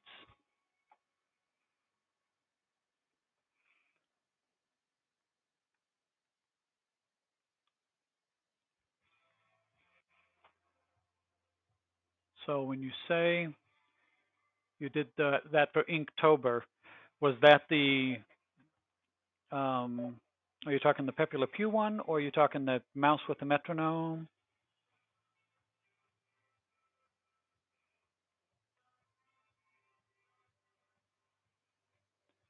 And I don't know if the Inktober that you are referring to is similar.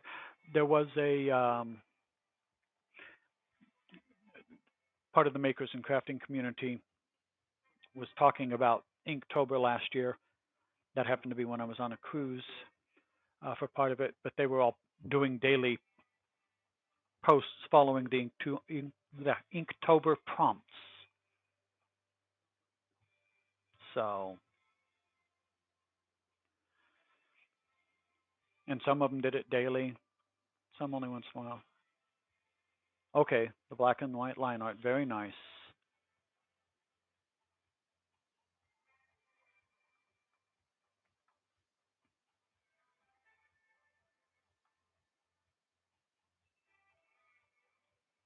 Popping the balloon and pomegranate, very, very cool.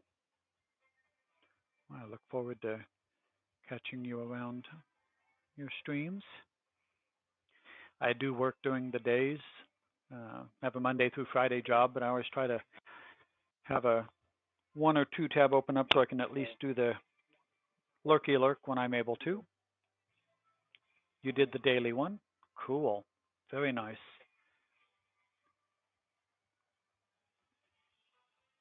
No, they definitely look cool. So congratulations on that. Very nice art. But sadly, it is now 10:30 my time. I'm Central Time Zone, and that 6 a.m. alarm comes way too soon.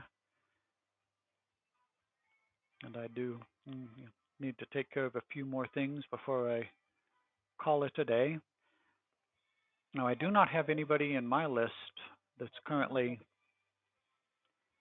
up and running that's makers or crafters.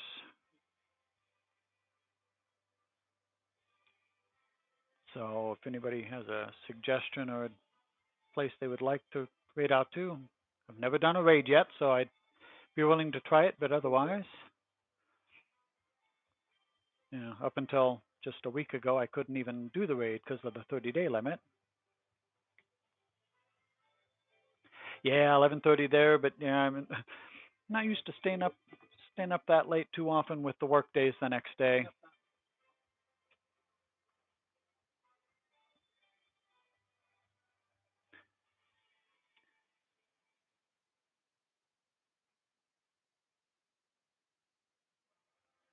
But yeah, all of my makers and crafters are offline now. Sometimes there's a couple of them that are over in Australia, and a couple that are in Europe that stream really early in the morning for them, so they'd be on by now, but not looking like any of them are on.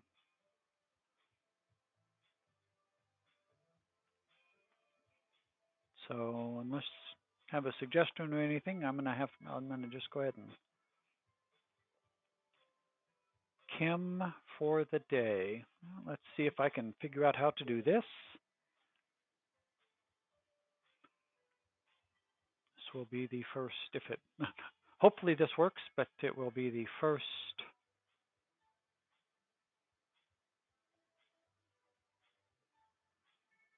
Like I said, I haven't ever had to do this yet, so let's see.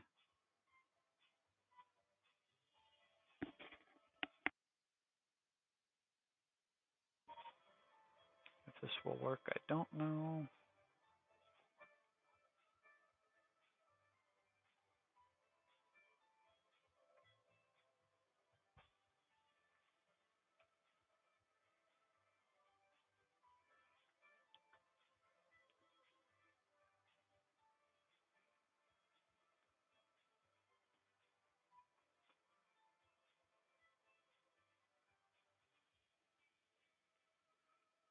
This is a command I'm going to have to get used to doing now.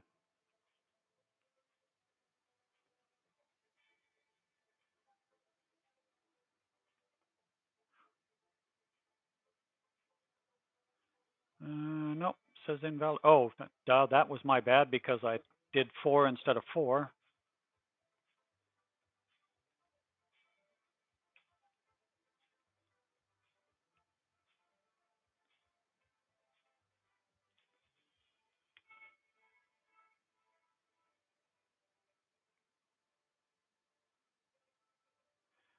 Nope, nope, even that one says no. I will have to look that one up. I do apologize. Write myself a quick note here so that I don't forget. Command for raids.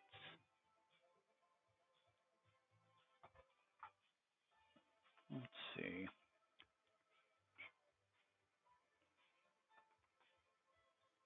Real quick. Okay, it says don't need to do the @ symbol. Let's try that.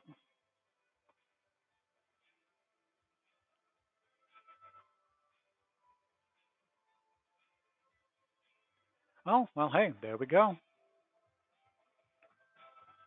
All right, everyone. Thank you for coming in on the raid. Do appreciate it. Hope everyone has a great day. Kim for the day is marked as a mature audience channel.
Well,